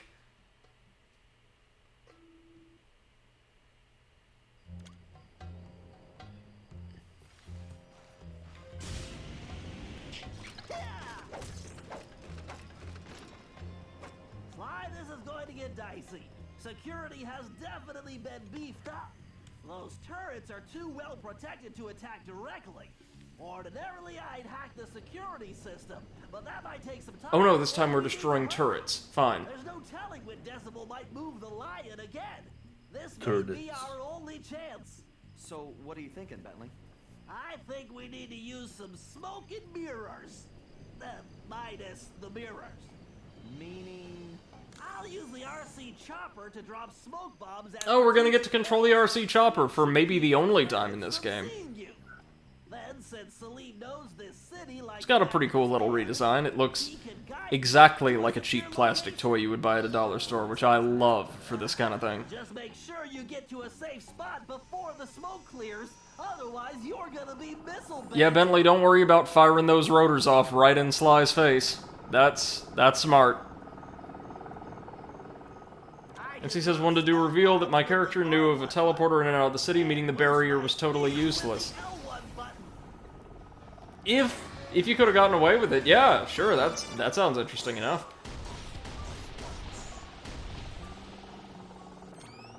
All right, Bentley, bombs away. Okay. Time to see if we can't hit all of these target zones while dodging mines. It's always mines, isn't it? Sometimes it's mines, sometimes it's yours. You know.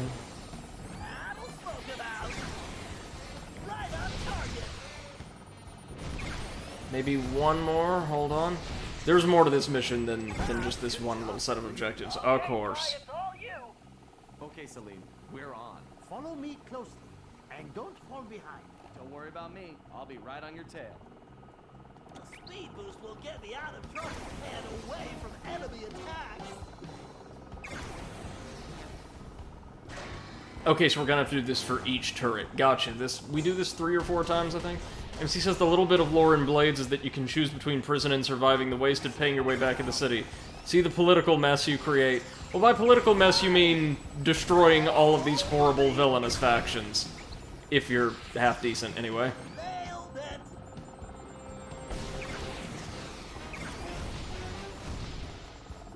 So basically we're smoking out, we are fumigating the entire city. Talk about a smoke break. Including, I'm pretty sure, areas that Sly and Salim are not going to need to cross. How do you like that? We're doing this because once Bentley starts smoking, he just can't stop. All right, it's go time. Boom. Age before beauty. No, you mean wisdom before youth. Would you two get going? Just waiting on the wise guy, Bentley.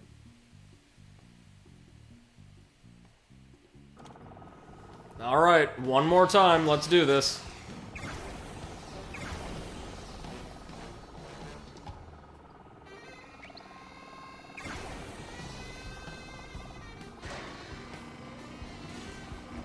Again, guys, this soundtrack is badass. Time for the smoke, buddy. Right on target.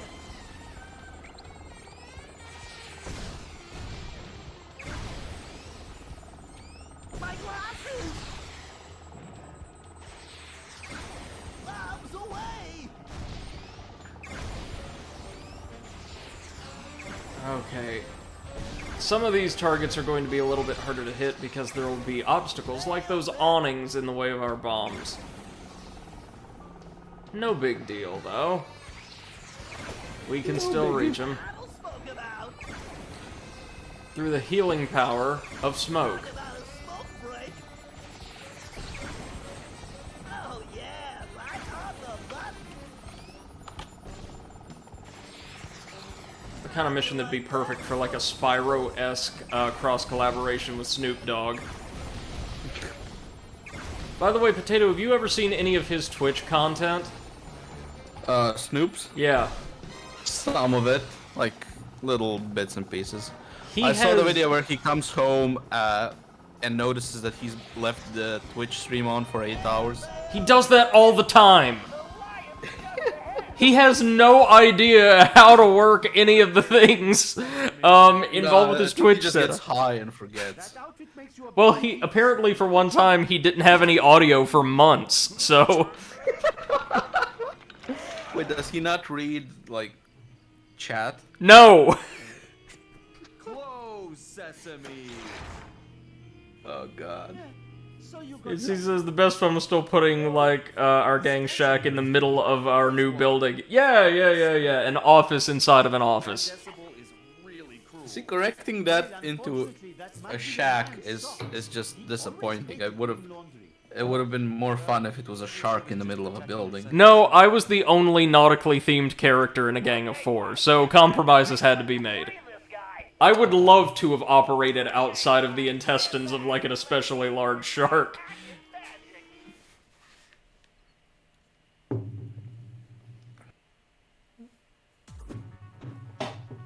Alright.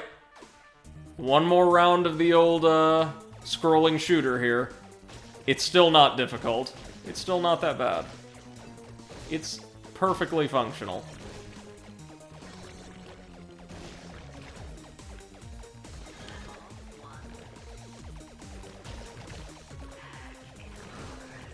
And if you guys can believe it, we are almost to the end of the game, like probably half an hour out, give or take. The rather abrupt ending and short final stage are pretty strong indicators to me, at least, that some aspect of the game was rushed.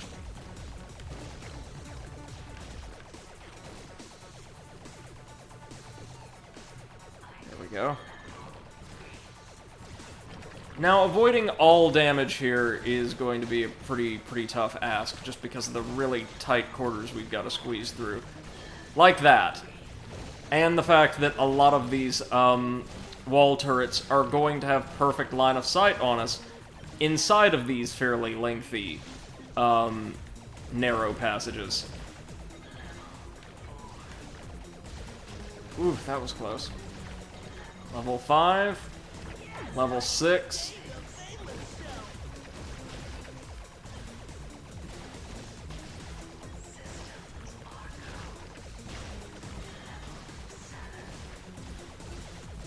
Alright, just a few more levels, and we will be maxed out.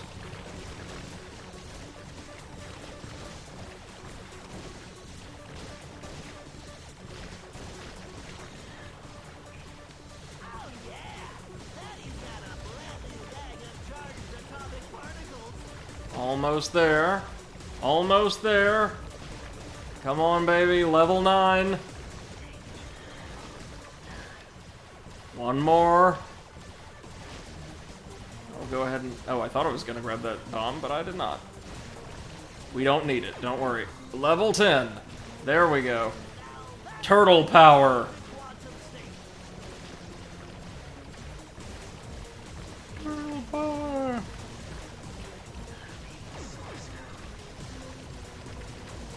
Man, did you know that the original, like, TMNT comics were really dark? Yeah, I think I saw something about it. It's hilarious seeing them now. Bentley's a teenage mutant wheelchair turtle. He also loves heavy weaponry just a little too much.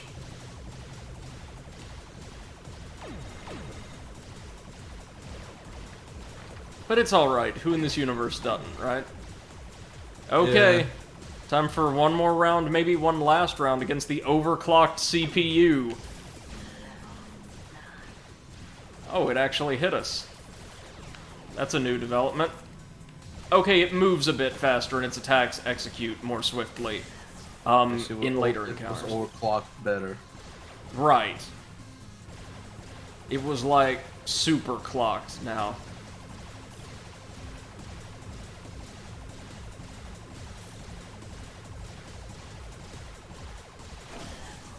Oh, that instantly killed it.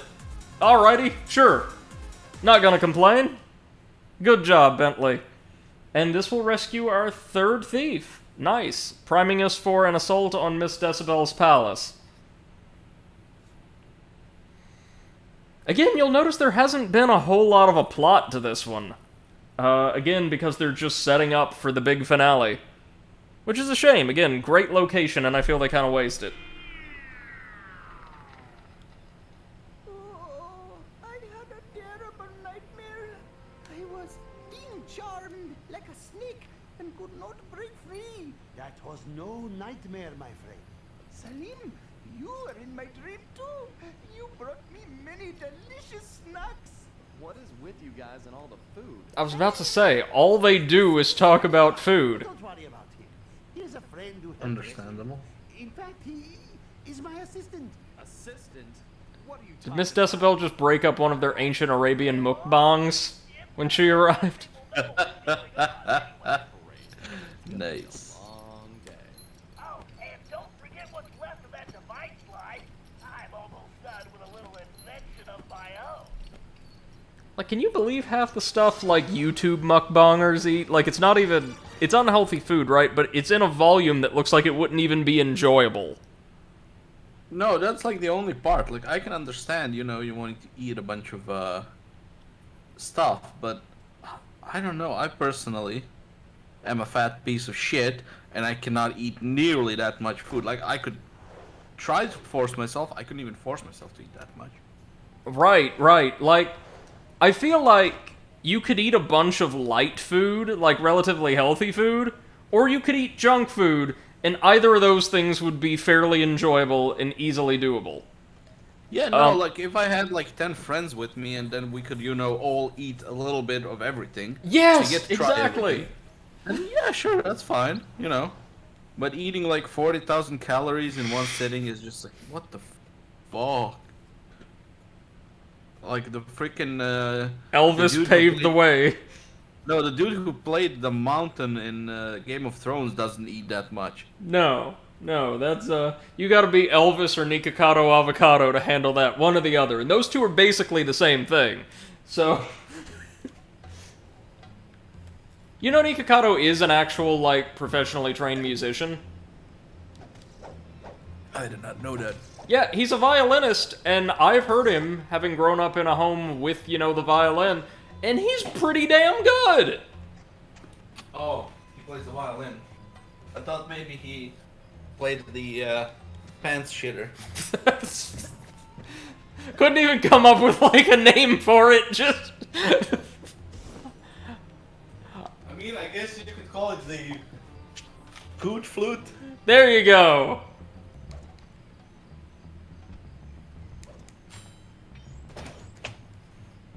He's experienced though, man. He plays, but he's been trained to play both larger and smaller intestine.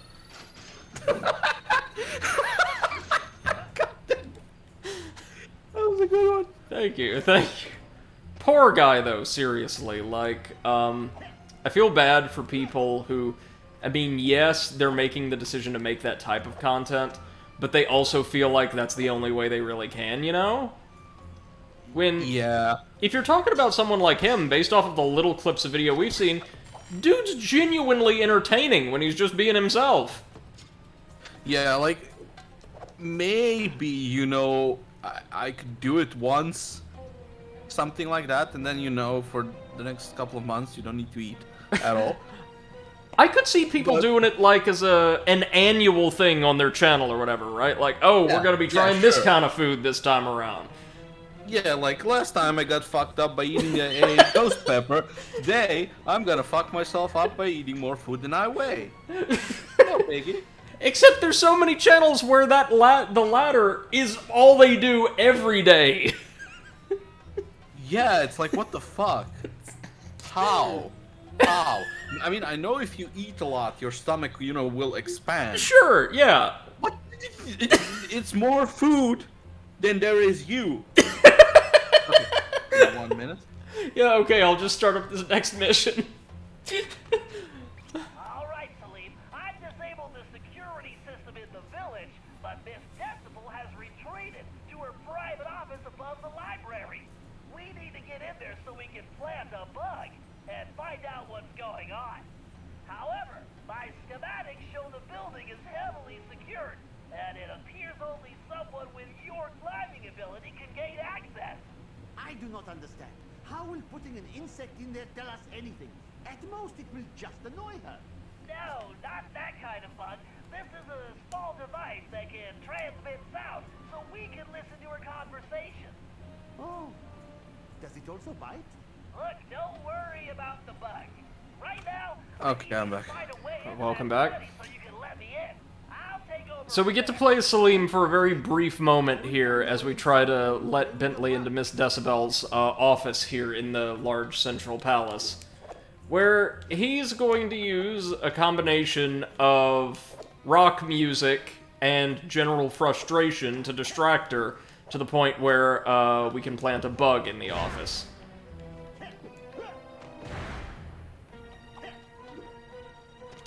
There we Damn go. kids with their damn rock music. Well, she is a classical musician, so...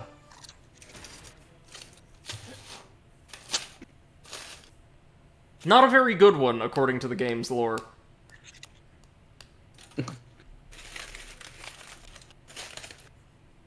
Did you decide on what you wanted for dinner, Potato? Oh yeah, I decided to order like 60 double cheeseburgers with fries.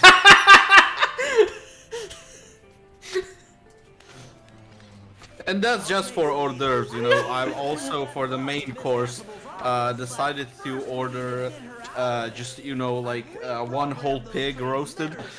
And remember, you've got to drown it in cheese. Not like actual melted cheese, but like disgusting-looking like the neon American orange plastic nacho Yeah, yeah. cheese. Yeah, exactly. Because That. she happens to be a music snob, and I'm about And to you know, give just her to a finish dose it of all something off, she can't stand. a barrel of ice cream, like a 50-gallon barrel. Yeah, you know? like an oil drum full of ice cream. Yeah, exactly. That's the one I'm talking about. Okay, so what we have to do is plant some radios so that we may begin playing rock music in order to drive the elephant insane, so we can get on over to her desk and plant the bug. All this climbing is going to turn me into a monkey. But no, for real, did you find anything that like caught the Yeah, attention of your appetite? yeah, I got a salad, There you go. a Caesar salad. Oh, right on. Love a good Caesar. These chains would not hold a mirror. Alright, so let's place our first radio. It's a shame we're going to have to replace this lovely music, but we are. Oh. I see a mask.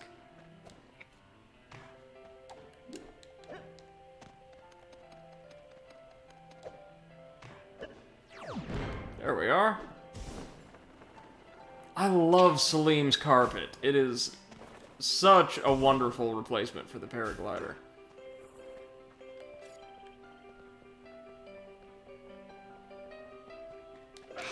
Miss Decibel has absolutely no chance of noticing us because her music is blaring. How could anyone read this many books? Just thinking about it gives me a headache. These chains break so easily.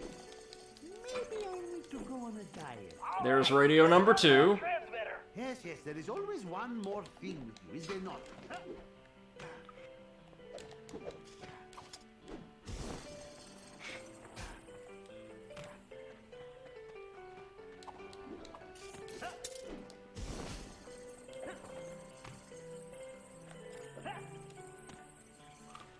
And there's our villain.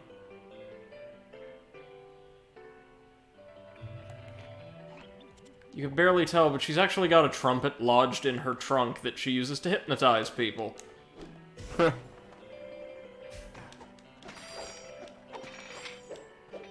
So Brady, tell us a bit more about her. Tell us about the elephant in the room. Great. Imagine the Contessa from Sly 2 if she were, like, a very early 20th century, English noblewoman. Oh, nice. Or, like, a British character on a 1950s American sitcom. Ah, yeah, okay. I get it.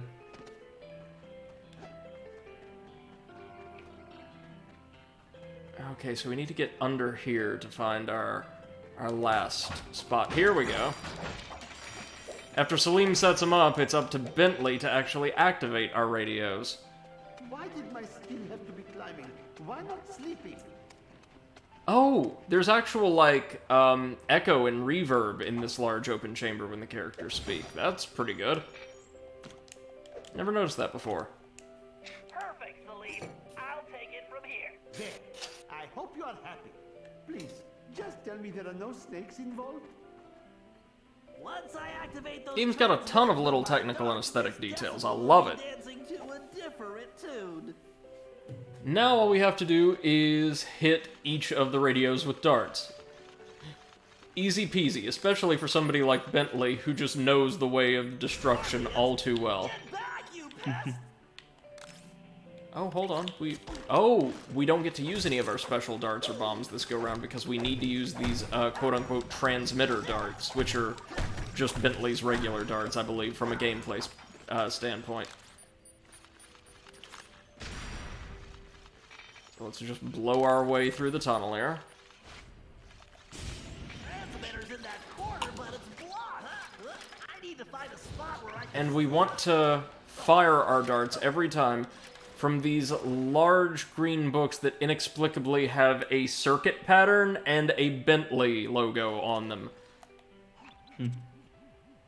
Oh, notice that the photo of Penelope has now been defaced in the lower left-hand corner. That's another nice little detail.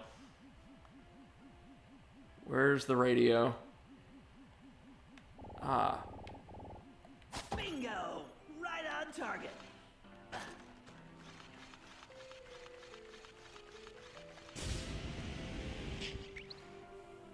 Luna asks, why is that? Oh, that's right, you missed it. Penelope was the Black Knight, and was attempting to sell out Sly specifically in order to gain wealth and prestige for both her and Bentley from the Paradox.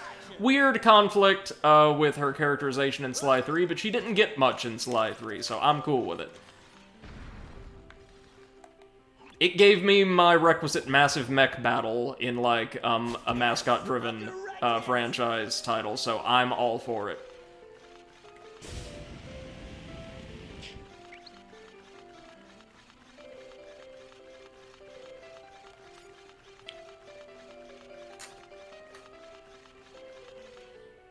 Luna says, so basically she dead to Bentley.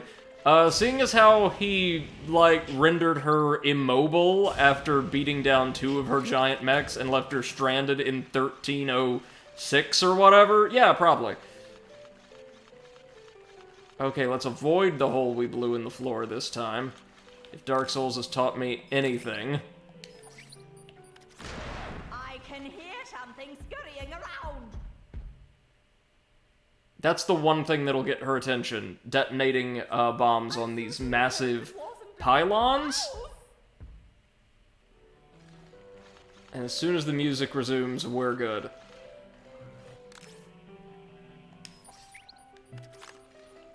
Will that destroy the last 2? Yep. You come out this instant. Miss Decibel actually puts up way more of a fight than everyone else we faced up to this point, except maybe Sheriff Toothpick. Remember, as revealed in the expository cutscene, her other major character trait is massive, completely uncontrollable temper tantrums. Slow and steady, Bentley.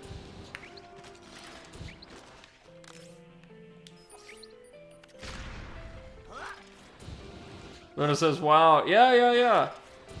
I need to get to that corner shelf to have a clear shot at that. Here we go. No? We need to get over there? Alright, fine. You know best, Bentley. Fire. Nailed it. Time And to turn up the volume. time for the rock. Oi. All right. Now I Cooper just branded have to rock, get of course. transmitters and get this party started.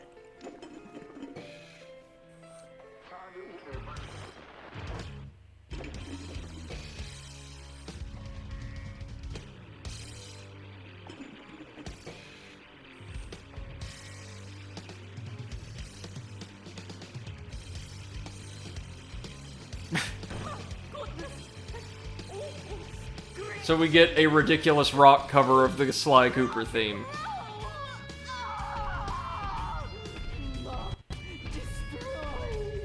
Okay, Salim, shake a leg.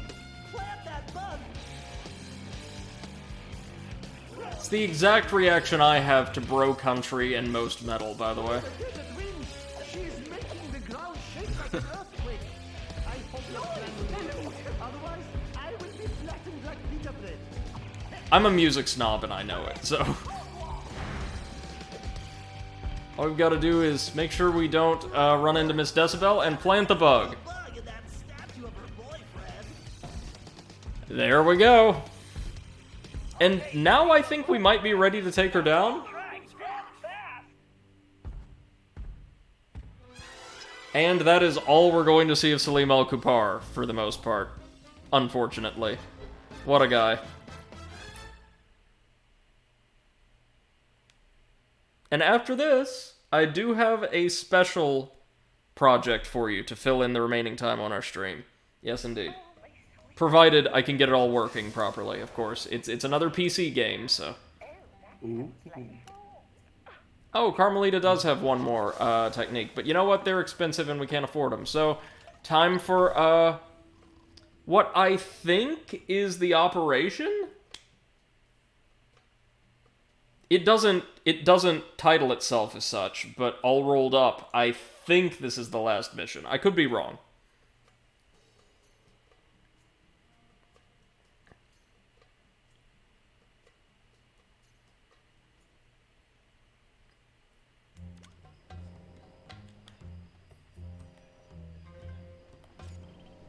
Alright, let's steal our way on over to the... Oh, over the parapets. By the way, guys, if you are interested in seeing me stream anything else that's available through the PlayStation Now service, like games I may not personally own copies of, feel free to let me know. Since streaming these games seems to have worked rather well, I'd be more than happy to add anything in that legitimately pretty voluminous catalog that you guys are interested in to my rotation. After this month's major releases, of course. We've got Psychonauts and we've got No More Heroes 3. But after that, I am totally open to whatever you guys would like to see.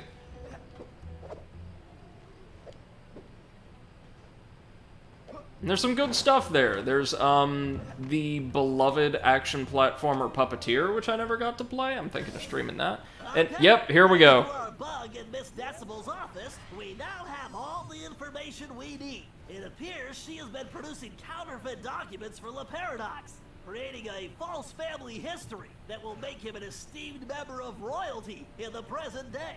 I've managed to inspect some of the documentation, and believe me, if we allow him to get away with this, his wealth and power will make him untouchable. I believe he is planning this to be his last and greatest caper. The key to stopping him begins with us getting through that security door of the lamp shop. I haven't been able to discover what's behind it, but we know that's where Decibel will deliver the papers to La Paradox. However, since we don't want to announce our presence, we need a diversion for the guards. So I've taken the liberty of fashioning an outfit for Carmelita, who will use it to lure the guards away from their posts by, performing a belly dance. What? Possibly your best plan ever, Bentley. I'm sorry I didn't ask, Carmelita, but you're the only one who can pull this off. Bentley, I could do it. Getting into that outfit. I realize it's a bit revealing, but think of it as going undercover. Bentley? I'm positive the Murray could squeeze into that thing. Hey, Carmelita, you should model that outfit for us to make sure it fits. Shut up, Ringtail. I'm only doing this for the team. Listen, silk is very elastic. All right, let's move out. We don't have Murray any time really, to really waste. wants to dance again. He's not getting to, unfortunately. Aww, poor guy. So give me a minute, guys. I'm going to grab another drink and hit the restroom, and I'll be right back for the conclusion of Sly 4. We've got 2 missions left. This one, and then the kind of grand finale, which is not so grand, but is in fact a finale. Then it's on to a special project, so don't go anywhere.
Alright, we're back.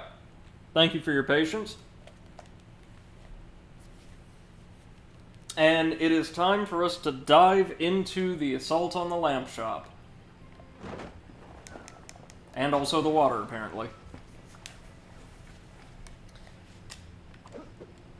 So, as much as I wanted to see, like, Murray break out his Madame Geisha moves again, we're not getting that this time. Instead, in another move that kinda bothered some fans because of inconsistent characterization, however reluctantly, Carmelita's going to be used as fan service for the guards, and yeah, I don't like this segment very much at all. But then we get an actual boss battle with Miss Decibel that is fantastic. One of the best in the game, along with Toothpick. It's been so long since I played the game that I can't make a definitive ruling, but I can tell you so far, I feel like Miss Decibel, or no, Toothpick is the strongest boss in terms of design. Oh, luckily a disco ball's been broken out just for this occasion. And the Grizz is probably the weakest. Though some of that may just be my personal feelings towards what I consider the game's worst character. Becky, you owe me big time for this one.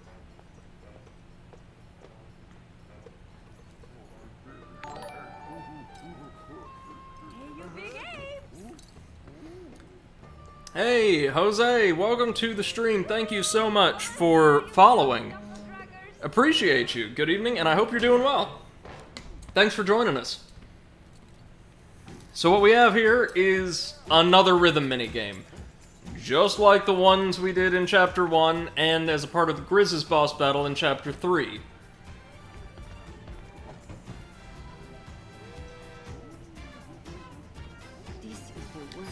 It's just a shame it's not Murray. Right? He really wanted to as well. Yeah, poor guy. Poor guy. Hashtag justice for Murray. Murray needs his own game. And yes, Spin-off. Yes, a spin-off. Yes. we have to shake the 6-axis controller to shake our butt. It's just as uncomfortable as it sounds. Cringe. Again, Murray didn't have to do this. Hey, Pot, welcome. Pot says, the hell is this Foxy dance thing? I don't know! It's the single most out-of-character segment in the entire game. This is the second to last stage, by the way. How are you doing, man? Welcome to furry porn. Oh god, no.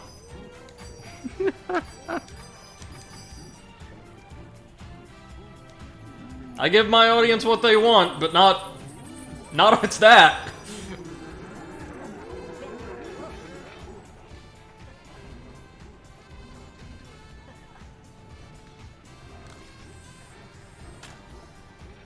Someday I will get Bentley back for this. I really, really dig the, like, cheap, schlocky disco music we're using for this stage, though. Okay, well, the guards' pupils are freaking out. I don't think they're okay. I think they need medical attention. Need a bath. Maybe 2 baths.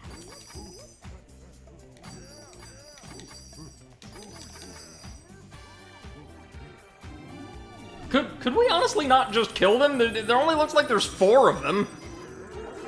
That's not even a quarter of a Murray.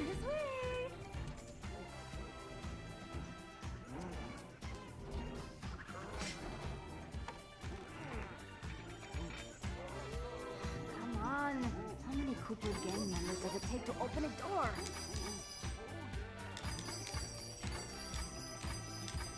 The worst thing is they don't even look that excited. No, they look like this is part of their job. Until now, look at those eyes. Jesus Christ. No, it looks more like they're high and trying to tell if she's a hallucination or not. There we go. Unfortunately, we do not get to keep the disco for the remainder of the mission. Aww. I am thinking I should go no further. I have passed my greatest wisdom on to you. The last of my friends are now retired. And I've had enough snakes and scorpions and climbing for 3 lifetimes. Besides, I was thinking someone should watch over Carmelita to make sure she is safe. All right, Salim. We couldn't have made it this far without you, but I think we can handle it from here. You've definitely earned your retirement. Go enjoy it. And the belly dancing. Thank you. I will. Well, there ends the characterization of our... the most interesting ancestor, who we get to see for all of, like, 10 minutes. And welcome to the Paradox's time ship hangar.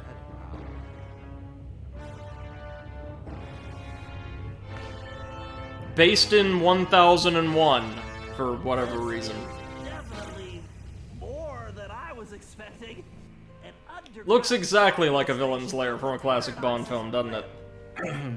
Luna says, yes, safe only to watch her be safe. No, they make clear there's a subtext to that. Well, first we need something to distract those guards, so I can get to Well, that control could room. it be, Brady, that it's... This is the... like the Arabian? Yeah. Material from Carmelita's So, you know, maybe a reference to the 1001 Nights? Oh my god, Potato, I never got that. That's brilliant. What the? Right on. Perfect. I can use the security cameras to guide the Okay. RC car. So we've got Resident Evil style camera and our good old RC car.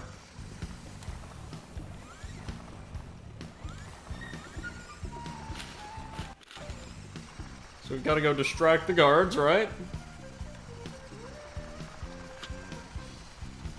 Is the RC car now gonna dance? If only. Now, weirdly enough, this is La Paradox's, like, personal base, and yet it's not using his rat guards. They're using, like, the local auxiliaries. Well, I guess the monkeys had a good union. Ah, right, right. I can't let those goons catch me. So now we've got to hoof it on over to the air duct. Good thing the one guard with ranged combat capabilities isn't using them. I just need to stay ahead of these guys. Hello, slowpoke. Now, where is... Now we need to make our way through and deactivate the lasers so our guys can reach the control panel that those guards were previously protecting, but now we've just given up on, I think. Scorpion 2? This is ridiculous. Okay, some of these paths are gonna be a little tricky. Fortunately, we're not on a timer or anything here, so we can go slowly and steadily. Whew. That looked a little close. A little too close.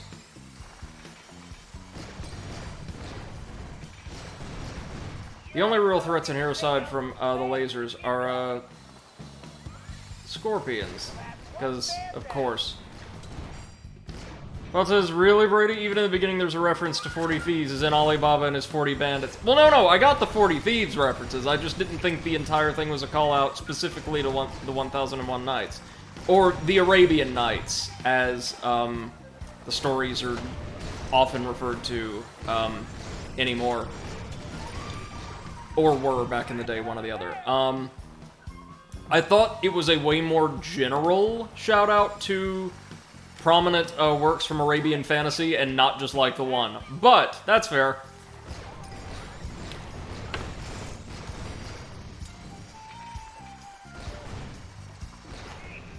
So much laser than an air vent.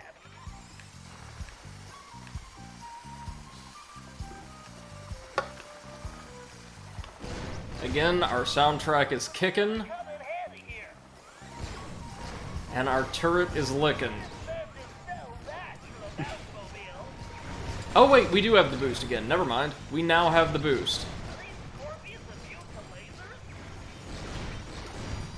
Are these scorpions immune to lasers? Are the scorpions immune to lasers? Bentley, no, you've already killed like 12 of them with it. Oh, the laser's here, he probably meant. And the answer is... I suppose yes.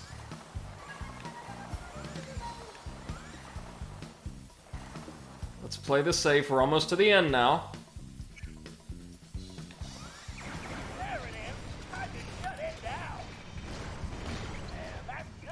And there we are. Good job, little RC car.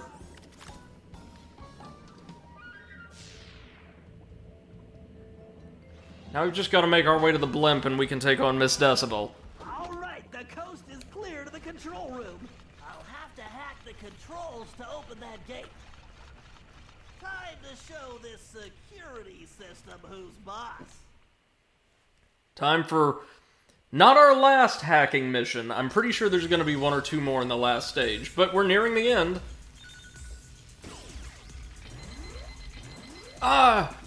Yeah, it's going to be really hard for me not to send myself flying over the edge here. Again, the motion controls, for the most part, pretty good. Pretty responsive. Just here, they require a level of fine control I don't know that I'm capable of. Not the control method itself, me. This is definitely the last time we'll be doing this particular type of hacking stage, though. Pretty sure. I'm pretty sure there aren't a full 3 terminals in the last stage.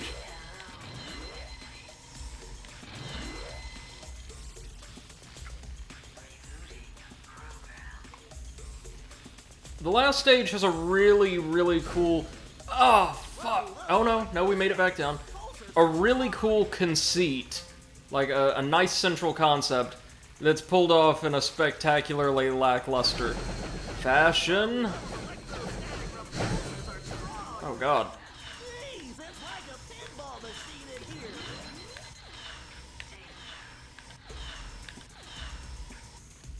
That did it.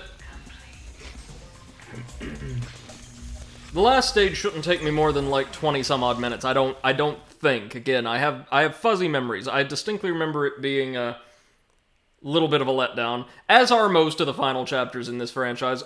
Sly 1 had a decent final chapter, and I actually thought Sly 3's, with the Cooper Vault on Cane Island, was really good for what it was.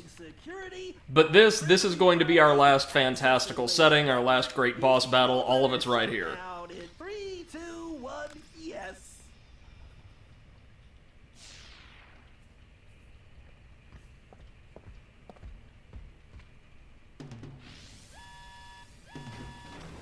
Bentley, what just happened? I'm not sure. I must have tripped some kind of fail-safe backup. Hold on a sec.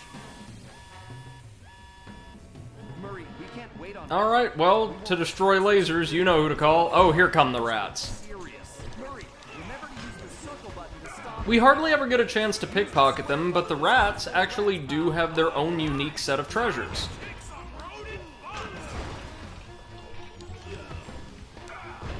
As you can see, some of the guards here are carrying them. Like so. Tomato juice. Why not? It's the most expensive treasure they can carry at 500 coins. Nice arm, Murray. Sweet destruction! Big guy. Alright, Murray, do your thing. Render them incapable of doing theirs. There we go. So now it's time to hitch a ride on the time ship. If we can. Ah, the 3 musketeers. One step behind as usual. May you never change. And may you always stay downwind. Ah, Cooper. You're so pathetic. You don't even realize you've already lost. We haven't lost yet, the Paradox. Oh no? Bonjour, my large friend. What took you so long? Yep, and that's 5 Cooper Canes we've lost now. Oh, drat. Fantastic. Hello, Cyril. I found this filthy scoundrel unconscious outside. Actually, he's yesterday's trash. Precisely why I threw him away. So yeah, Miss Decibel doesn't really get much agency in the story at all. She just kind of shows up here to act as a boss battle in La Paradox's stead, while he heads off to the last stage. As you can see, I already have rat. Well, good. Then our deal is complete. I'm coming aboard. Hold that blimp. So sorry, Shelly. But with Monsieur Cooper here, I am afraid the schedule has changed, and I must make my exit now. I cannot risk that flea-bitten rat ruining my plans.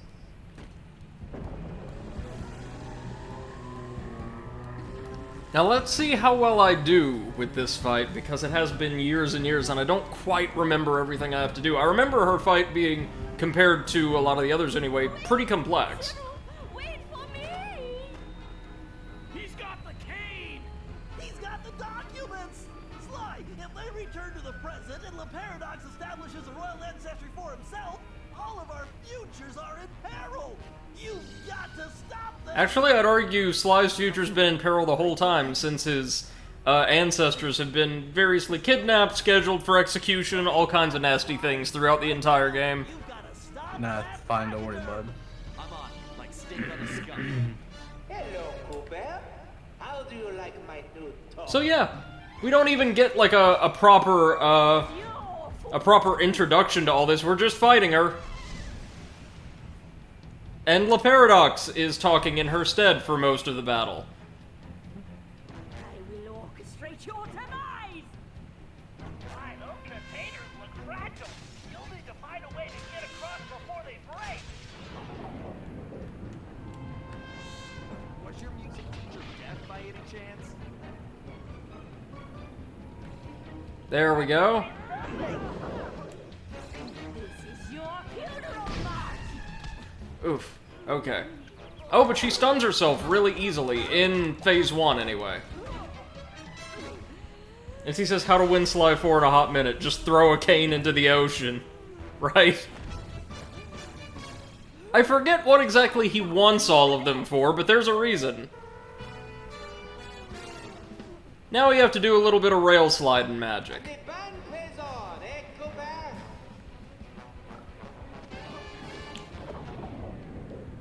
Those energy cores are deadly. We're not rail sliding, silly me, we're just rail walking.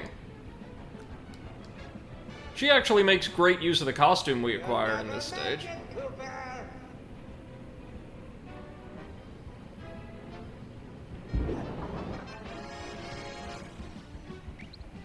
Lucky us, she's not sending any projectiles this way, so we were able to re-up our Cooper focus. We're meant to stop off on those wooden platforms, no doubt, on the crates.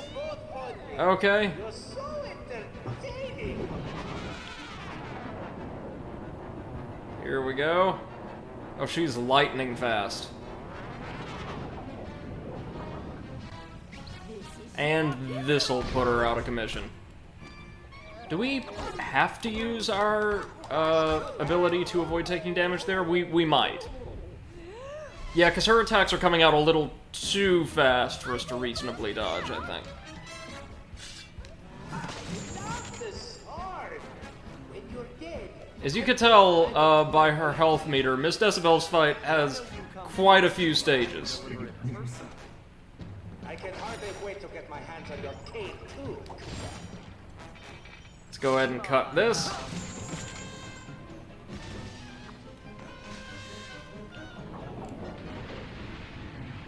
How can you stand to listen to yourself with those ears? Alright, here we go again. You're so entertaining.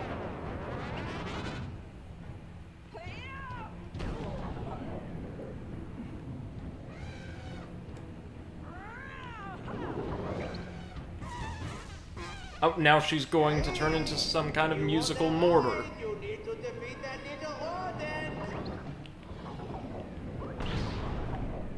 There we are. And yeah, that's how we're meant to handle this.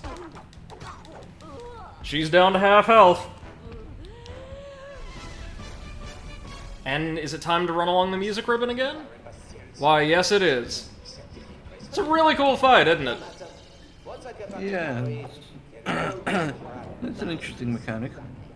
And it makes use of all of the new abilities we gathered throughout the chapter. I like that. Except poor Salim.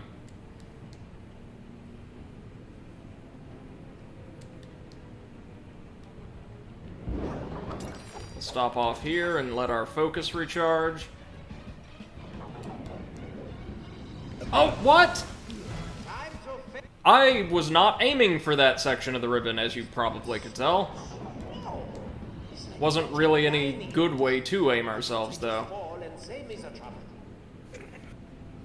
And of course, like so many other things in this game, making contact with one of these is an instant death. It's really weird, man.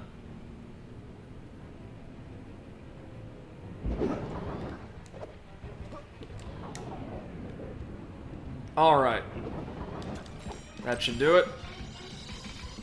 We've almost made it to the blimp, I think. Right?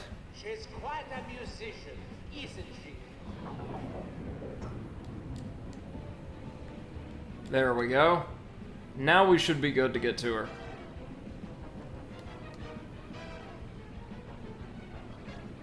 Why won't you leave us alone?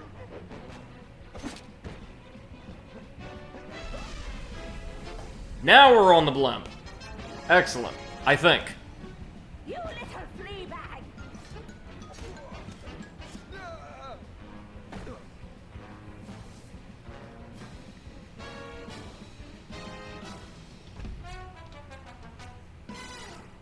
I'll squash you like a hairy bug! You're finished. I think she might, yeah, she might receive, a new moveset here. Or a new set of mechanics. Exterminate the rat. So we need to get her to ram into these, maybe?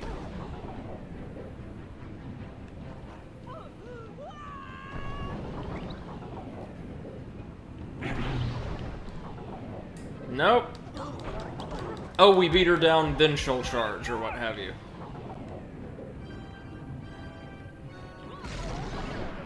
There we go.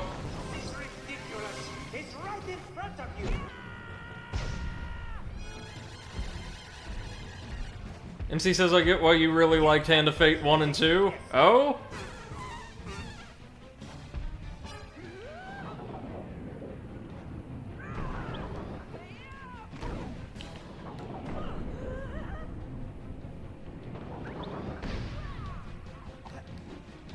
Sorry, Cooper. You're out of time.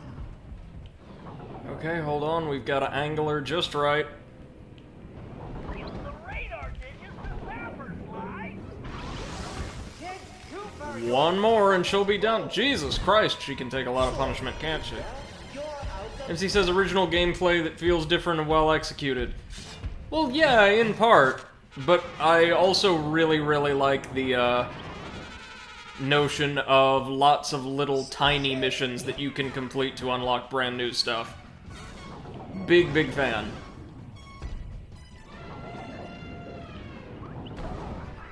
Oh, whoops. One's on me. Destroy that raccoon.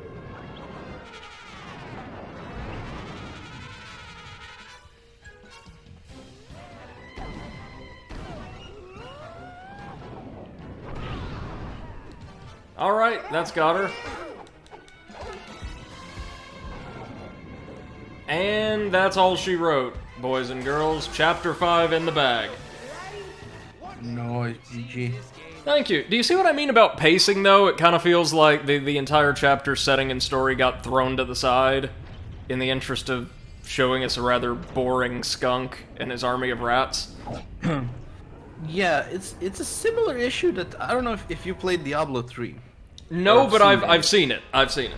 Like, okay, so like Act 1 is this super long story, long act, a lot of stuff to do, and as you go from one act to another, you get to a point where Act 4 is just over in like 20 minutes if you know what to do. Yes, yes. It just felt like, you know, they had less and less time to do the other acts, so they had to rush them and make them shorter. They had less time to do them, or they were trying to, like, build up to a big conclusion and just kind of rushed through a lot of that build-up toward the end. Yeah. Well, again, like I said, there is no final chapter in this game. Like you know, a set of missions in a unique locale. There's one final stage. So, they were kind of trying to do double duty and give us an original setting and villain and all of that in the episodic style of the franchise, where, you know, like, there's an overarching plot, but it doesn't really come into things prominently until the tail end. Most of the narrative comes from just going to exotic locales, pulling off these cool, wacky missions, and fighting ridiculous cartoon supervillains. But it feels like they're trying to do that and resolve the entire game's myth arc at the same time. Oh yeah, Carmelita's been kidnapped somehow, despite being physically the most imposing and competent member of the gang. Because tropes. The fat lady, she has sung. Au revoir, Slade Cooper! Le Paradox, by the way, is the single worst boss battle in the entire franchise. For a final boss, for a boss in general, he just sucks.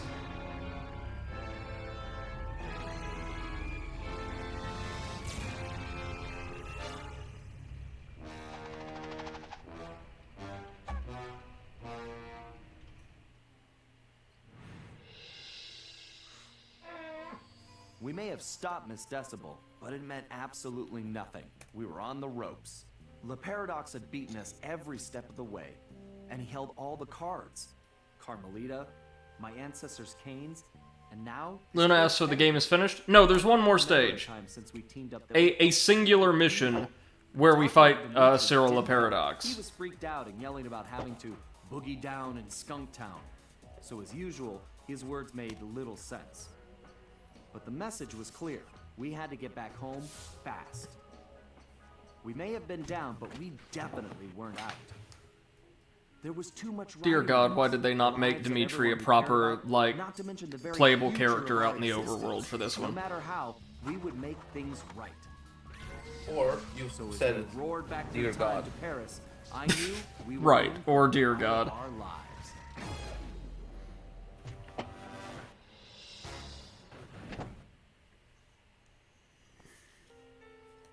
So welcome back to the present, and welcome to the time ship. It's kind of boring. It's got a really cool concept at its heart, but it's boring. Observe. We'd finally made it home to Paris, only to find a place we hardly recognized. It was obvious Le Paradox was now in control, since his face covered the city like a bad rash. The only positive was that Bentley was able to dig up a lot of dirt, including the fact that Le Paradox was from a family of thieves himself. And then we made a major discovery. I knew that my dad's heist of the world's largest diamond had made him a legendary thief, but what I never knew was that Le Paradox's father had planned to steal it first, and frame my dad for the crime. Only he was a little too slow. Oh, there's Sly's dad, the only time we ever get to see him in full body. With his father gone, Le Paradox had no one to teach him the family business, and after a string of failed jobs, he wound up in prison too. It was here, ironically, that he finally got his criminal education. After his release, Le Paradox maintained the appearance of a law-abiding citizen. In reality, he used his prison contacts to form his own syndicate, and began masterminding heists worldwide. These days, he traveled the globe as a billionaire art collector, while his real business was the trafficking of priceless stolen treasures. Clearly, he blamed the Coopers for his family's past misfortunes, and his plan was to wipe us out completely. I had to find a way to stop it, but first, I had to rescue Carmelita.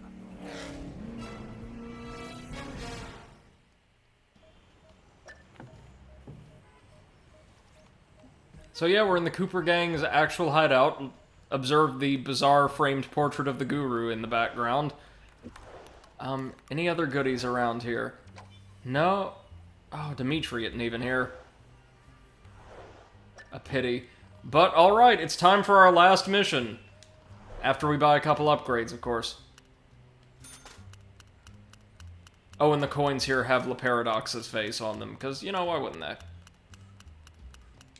He paid good money for those forgeries and that royal lineage that somehow allows him to rule France, despite France being a democratic country for, you know, roughly 200 years and change. So,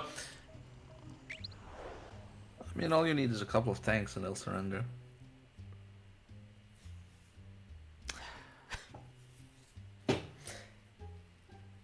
and in the meantime, let me get my old Xbox controller fired up for...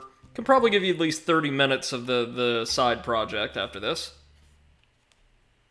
Ooh. All right, We get we one all last know this chalk is our talk. last shot at stopping LePage Oh, I from think I know what the side Carmelita. project is. Currently, his Yeah. boat is docked outside the museum. I can't pinpoint Carmelita's exact position, but I believe she's being held somewhere near the loading bay. Sly, there appears to be a utility hatch on the blimp's underside that will get you inside. You can use one of the mooring lines to reach it. Once you're in, try to gather as much information as you can. But remember, we'll be right behind you, so don't do anything rash. Murray, I need you to get the van ready. We're gonna need backup for this one. So first, you and I are going on a little recruiting trip. Then we'll rendezvous with Sly inside the blimp and figure out our next move. Okay, I realize it's not the most elaborate plan, but it's the best we've got. So everybody watch your backs, and let's go take that skunk down once and for all. MC says in France you just need to be angrier than the others. Yes. Angry. Okay, Bentley, I'm in. I can see Carmelita. Just hold on, Sly. We're almost there. You know it's a setup. I know, pal, but I don't have a choice. Just get here as fast as you can. So yeah, Bentley and Murray are calling in a little backup. Oh, this area, by the way, is simply called Le Blimp. Le Blimp. And look, you see this here, these few chambers? That's the entire end of the game. Oh. You can't tell me some of this wasn't rushed, right? Carmelita! Sly, no! They ran out of ideas, man. No, ran out of time, probably. Two rats in one trap. Because you said this was released at the tail end of the PS3's life cycle. That is true. Oh, yeah? Wow, this bold prediction. They weren't rushed by publishers. They were rushed because the PS3 was dying and they were making a game for that console. As I said, Oh, God. predictable.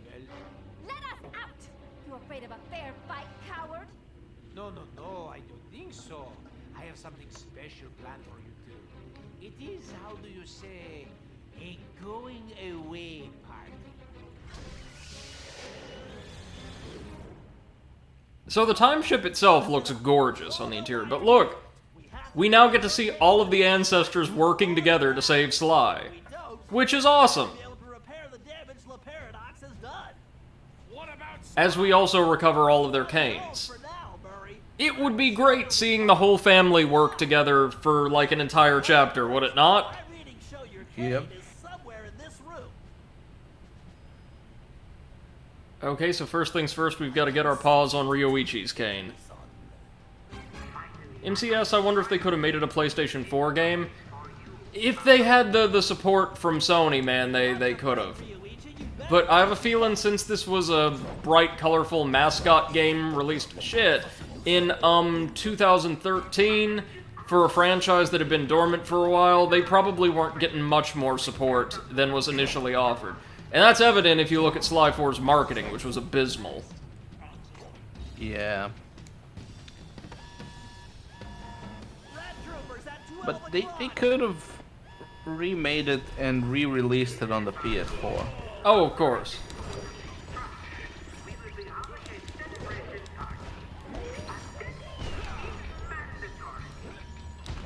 In fact, no, they couldn't have. They should have. Yeah, Time for a break, guys. I agree. Keep moving. Oh, and this fucker ends on a cliffhanger, by the way. Ryoichi. It is my pleasure. Of course. My most Look, it says murder. Yeah, we get to see a little bit more Murray, just a little bit more at the end of this one. So next up, we get to recover Bob's cane, and this is actually the only time in the entire like standard campaign we get to see him with it. Getting like some hardcore like Dreamcast era Death Egg vibes from this place. These traps are almost too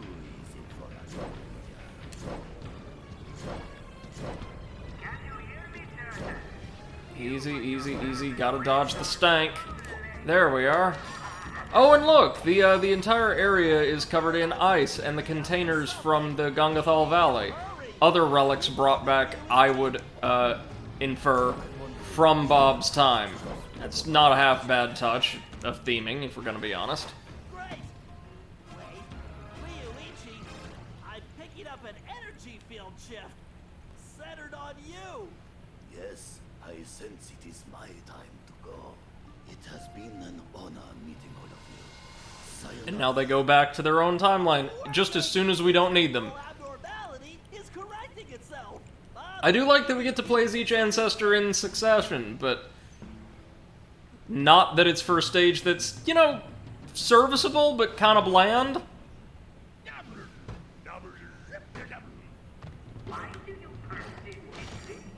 Alright, Salim's going to be up next, then.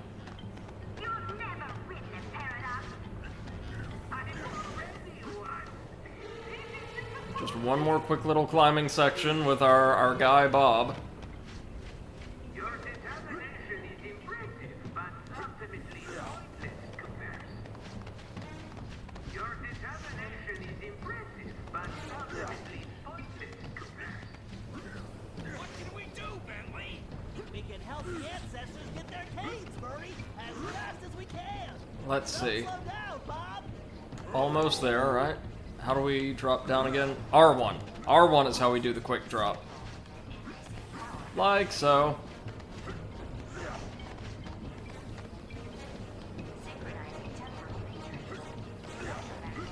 Well, listen about it. Oh, what the fuck? It freezes you that quick. Freezes you that quickly. Listen to me. No, there's that little of an interval between blasts there. Wow. What can we do, Bentley? And again, as is the norm in this game, instant death, which is just so weird that they send you back to checkpoints so readily in this entry alone.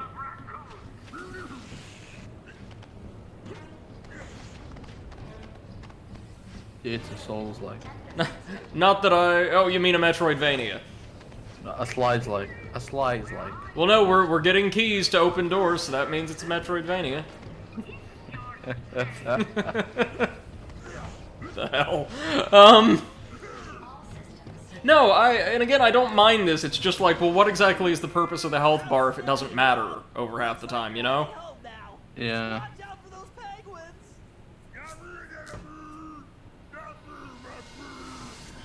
This is going well, but we're not out of the woods yet. All right, time for Murray to get his day in the sun once again.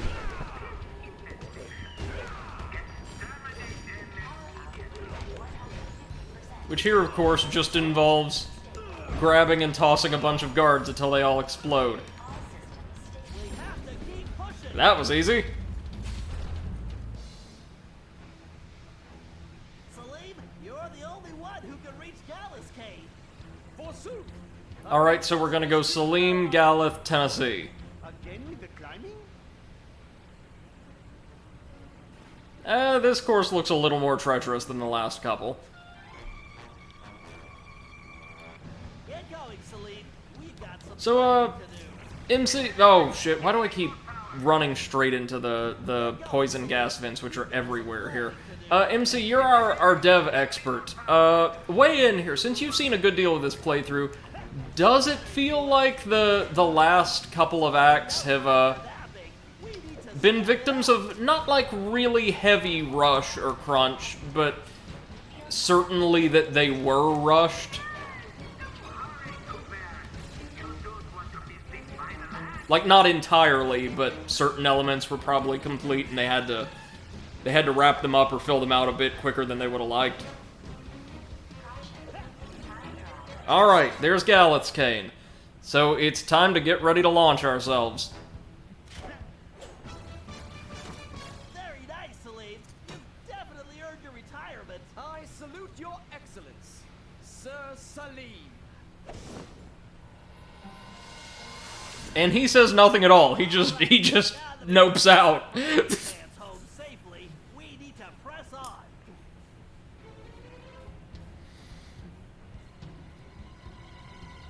Gallus, we need get Tennessee's cane. Verily shall it be in thine command, hence and forthwith. You talk funnier than a two-headed jackalope. But Yes, he says, I don't know, this looks more like classic current design. No, I just mean the amount of, material that seems to be present in the last 2 chapters versus the first few.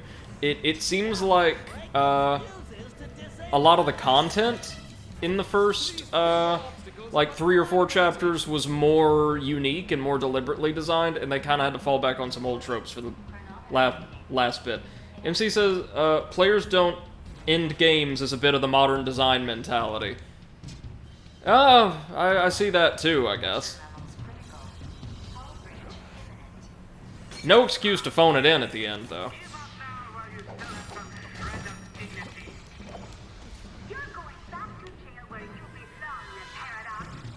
I don't know if that'd be a factor here either, because the game's pretty short on the whole. Okay, we've got 2 more fuses to smash, and then we can get to Tennessee's cane. The best cane. The one that's just a gun. Seriously, it's amazing. And it makes him easily the most, probably the most enjoyable Cooper to play as. I mean, he straight up got Deadeye from Red Dead Redemption as his special ability. Yeah, that's nice. What do you want to bet this game didn't sell as well as they had hoped just because they didn't take the time to include very realistic horse testicles? Maybe.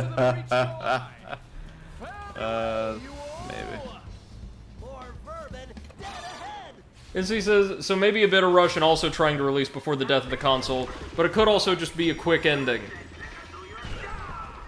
Again, could be, but I think you're right. I think it's the console...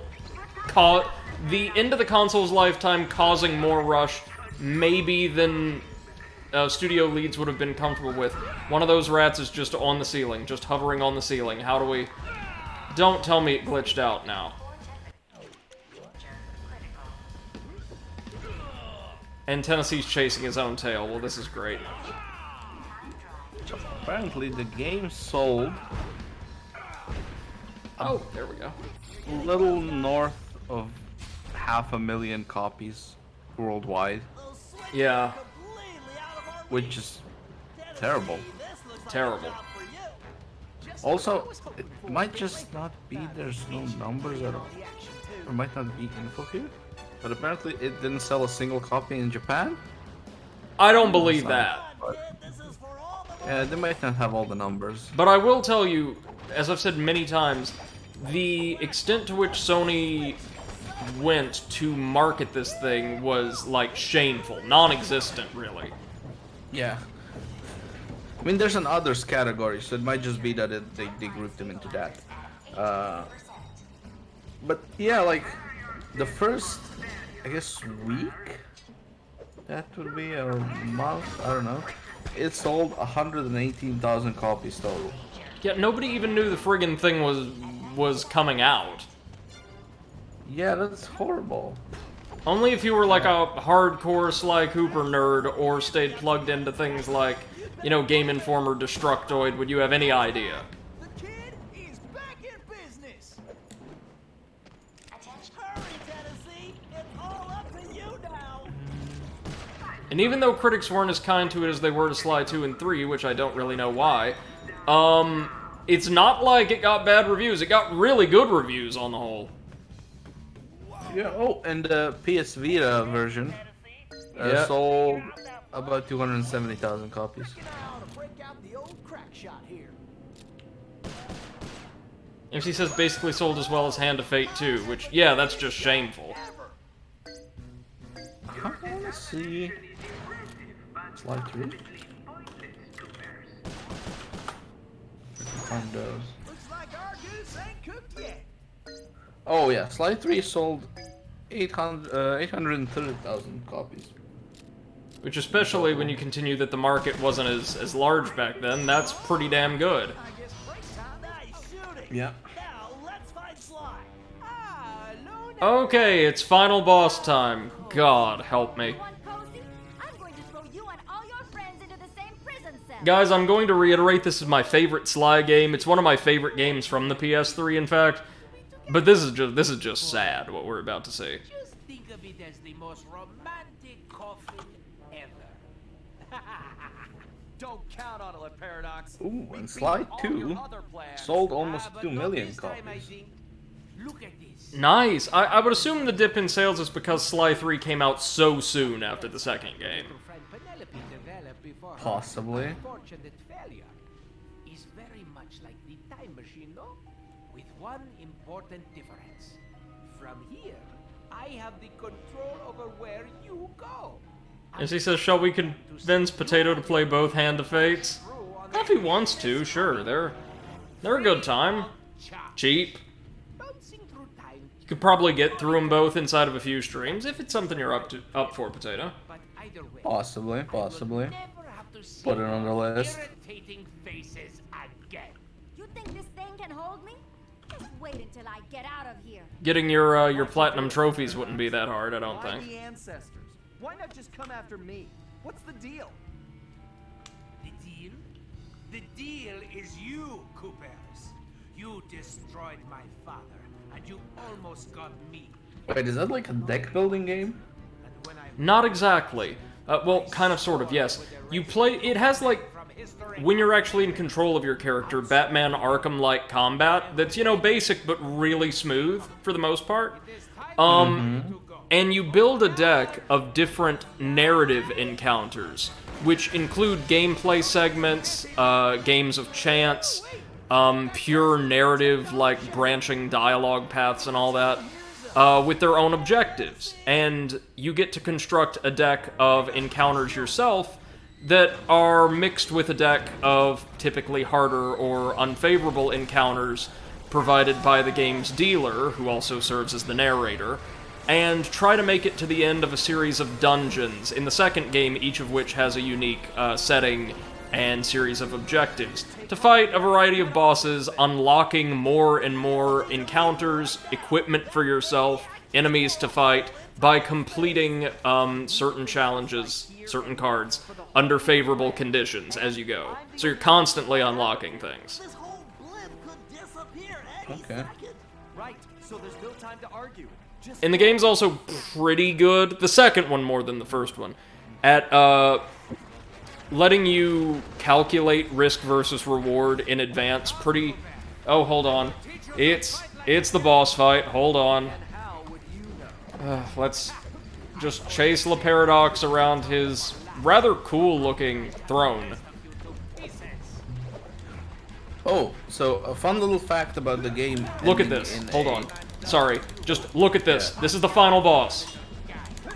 Only thing that's gonna get crushed is Are you seeing this shit? Yeah. 2013, and they were doing this. it wouldn't have worked out. I'm allergic to morons. Now you might think, Brady, there's more to it than this, right? No. This is the final boss. Yeah, that's kinda... It wasn't technically a final boss as much as it was a final cinematic. Yeah, except now we're in the Doctor Who intro credits again. That's pretty cool, I guess. Yeah, Luna says, boo!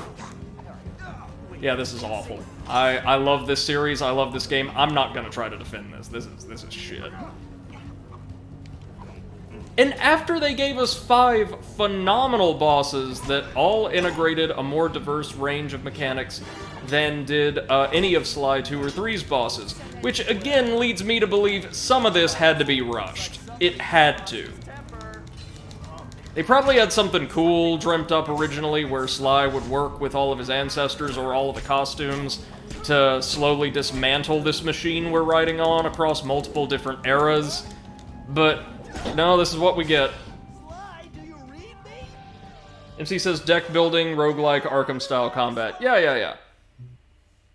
But you do learn to weigh risk versus reward really early on and decide, oh, even though a certain encounter means I have to fight such and such enemies, it always rewards me with a certain piece, or a piece of equipment, or some healing potions or something like that. So I think it'll be worth it to throw it back into my deck. That kind of thing. Before we finish this, let me get one thing straight. You came after the Coopers because of what happened to your father? No, you imbecile! I came after the Coopers to prove that Le Paradox is the greatest thief who has ever lived. Is there any doubt? Miss Decibel would have made for a much better final boss if it ended right there, wouldn't she? Greatest thieves in history. Yeah. And I have stolen their most valued possessions. Then what does that make me? An idiot? You had it made. MC says, though, playing some cards later on has a changing effect in the first game. Yeah, progression can affect the way certain cards work. But like he says, only really in the first game. And not many cards, not many at all. Can you really say you stole the canes? Seems like your friends did all the real work. Enjoy your words, Cooper. Because they will be our last. Alright, here we go. Ready to meet your doom? I just hate that this is the last content we get in the Sly series as of now. Who's going down? An uninspired, repetitive series of nothing but quick-time events. When the rest of the game didn't incorporate very many at all. We're gonna be pals. You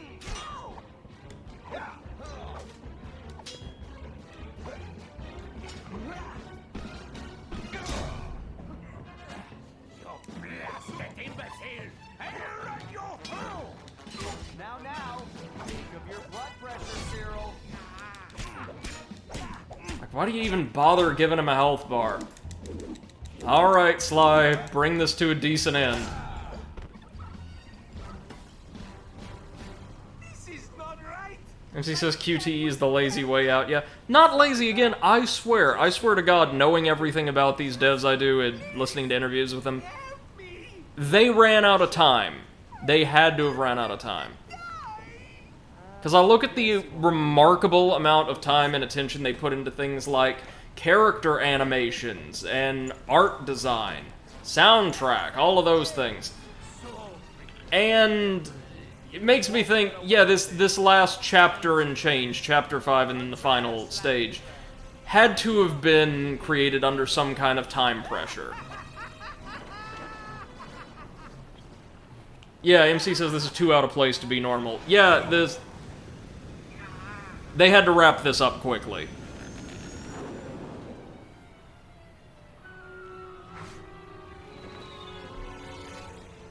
And La Paradox dies a Looney Tune death.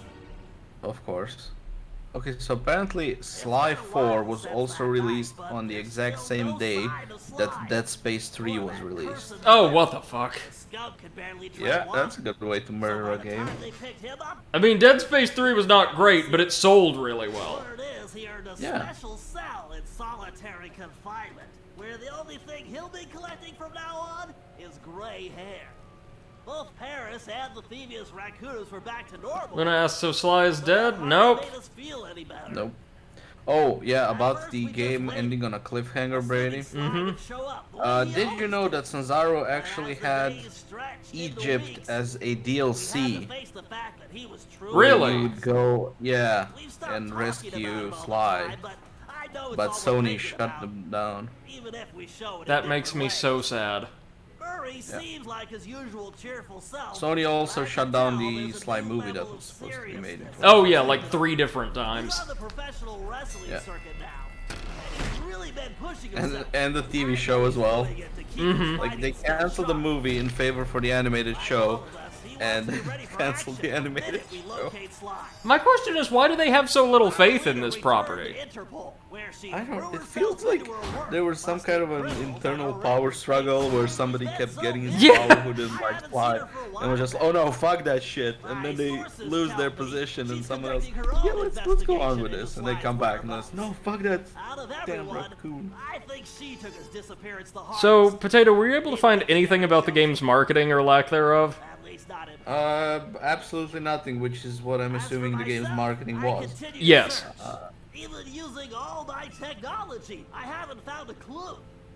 The time machine is no help since we need to know where Sly was for that. So to work. yeah, kind of Sony's the reason, I get discouraged half the sometimes, reason but I'll never the give up. franchise isn't Because I know Sly's still out being there, made. and I know that wherever And, he like, is, this is just we me. will find Given, him. given the fact that now they're trying to shift entirely to Last of Us-esque, you know, like, quote-unquote, AAA, blockbuster-style games, As well as his leads me to think there was somebody at Sony, or Sony of America, or what have you, who was super skeptical about a game like this to begin with. Yeah. I mean, it's a real shame they shut down the DLC, because apparently Sanzaru had the whole, like, DLC episode written down on paper. He was transferred They to just a needed South to start American production. prison, where he now works rolling cigars. Unfortunately for him, there's no smoking allowed. Oh, look, every member of the team got to include their own special thanks to their loved ones. Aw. That's nice. It's really sweet. Tennessee Kid Cooper recovered his gold and his place in history as the greatest outlaw of the Old West. His legend grew even bigger when he began stealing. It says, from couldn't they local time travel to the governments. moment before the ship went to shit? Well, no, because the Paradox was only defeated after it had started to go down. They also didn't have an artifact from that exact time, if you recall. You need an artifact from the time you're traveling to. Vic was arrested and became part of a chain gang working on the railroads. He eventually went deaf and faded into obscurity.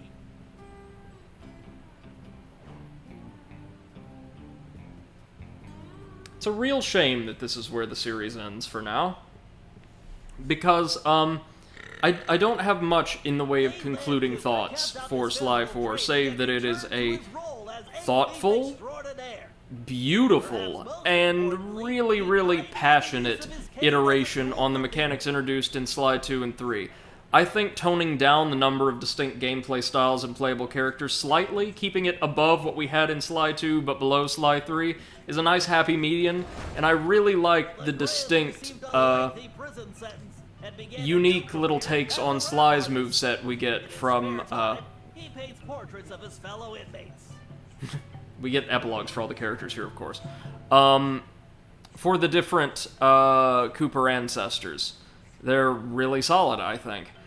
Likewise, boss battles being more puzzle or phase-based than they were in Sly 2 and 3 is a major improvement. I like to see collectibles return. I like for there to be a reason to explore these beautiful open spaces they give us. And I really, really do appreciate the fact that there are still a ton of unique instances tied to missions that we get to explore, and they're probably at their best here, I would argue. Penelope was sent to Europe's highest security prison, where she promptly escaped. She remains at large, and the police have no clue as to her whereabouts. Recently, however, I've been receiving mysterious postcards.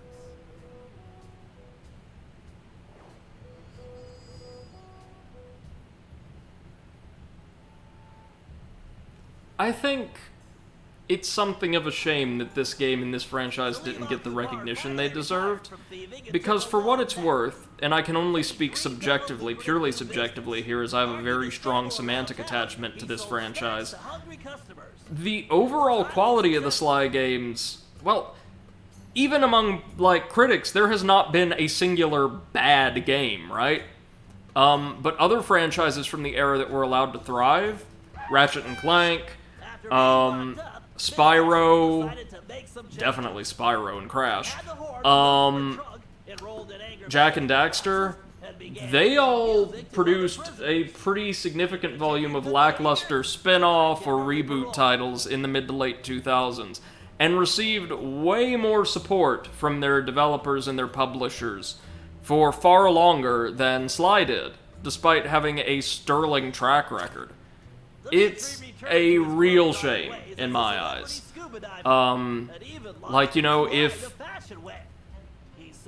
even though most of the games are phenomenal, right? But after the little run Ratchet and Clank had, between, like, the Future series and now, with all those side games, if they deserved more chances, if Spyro deserved more chances after the 2000s, if Crash deserved to come back, I don't think you could make a quality-based argument for Sly not deserving the same.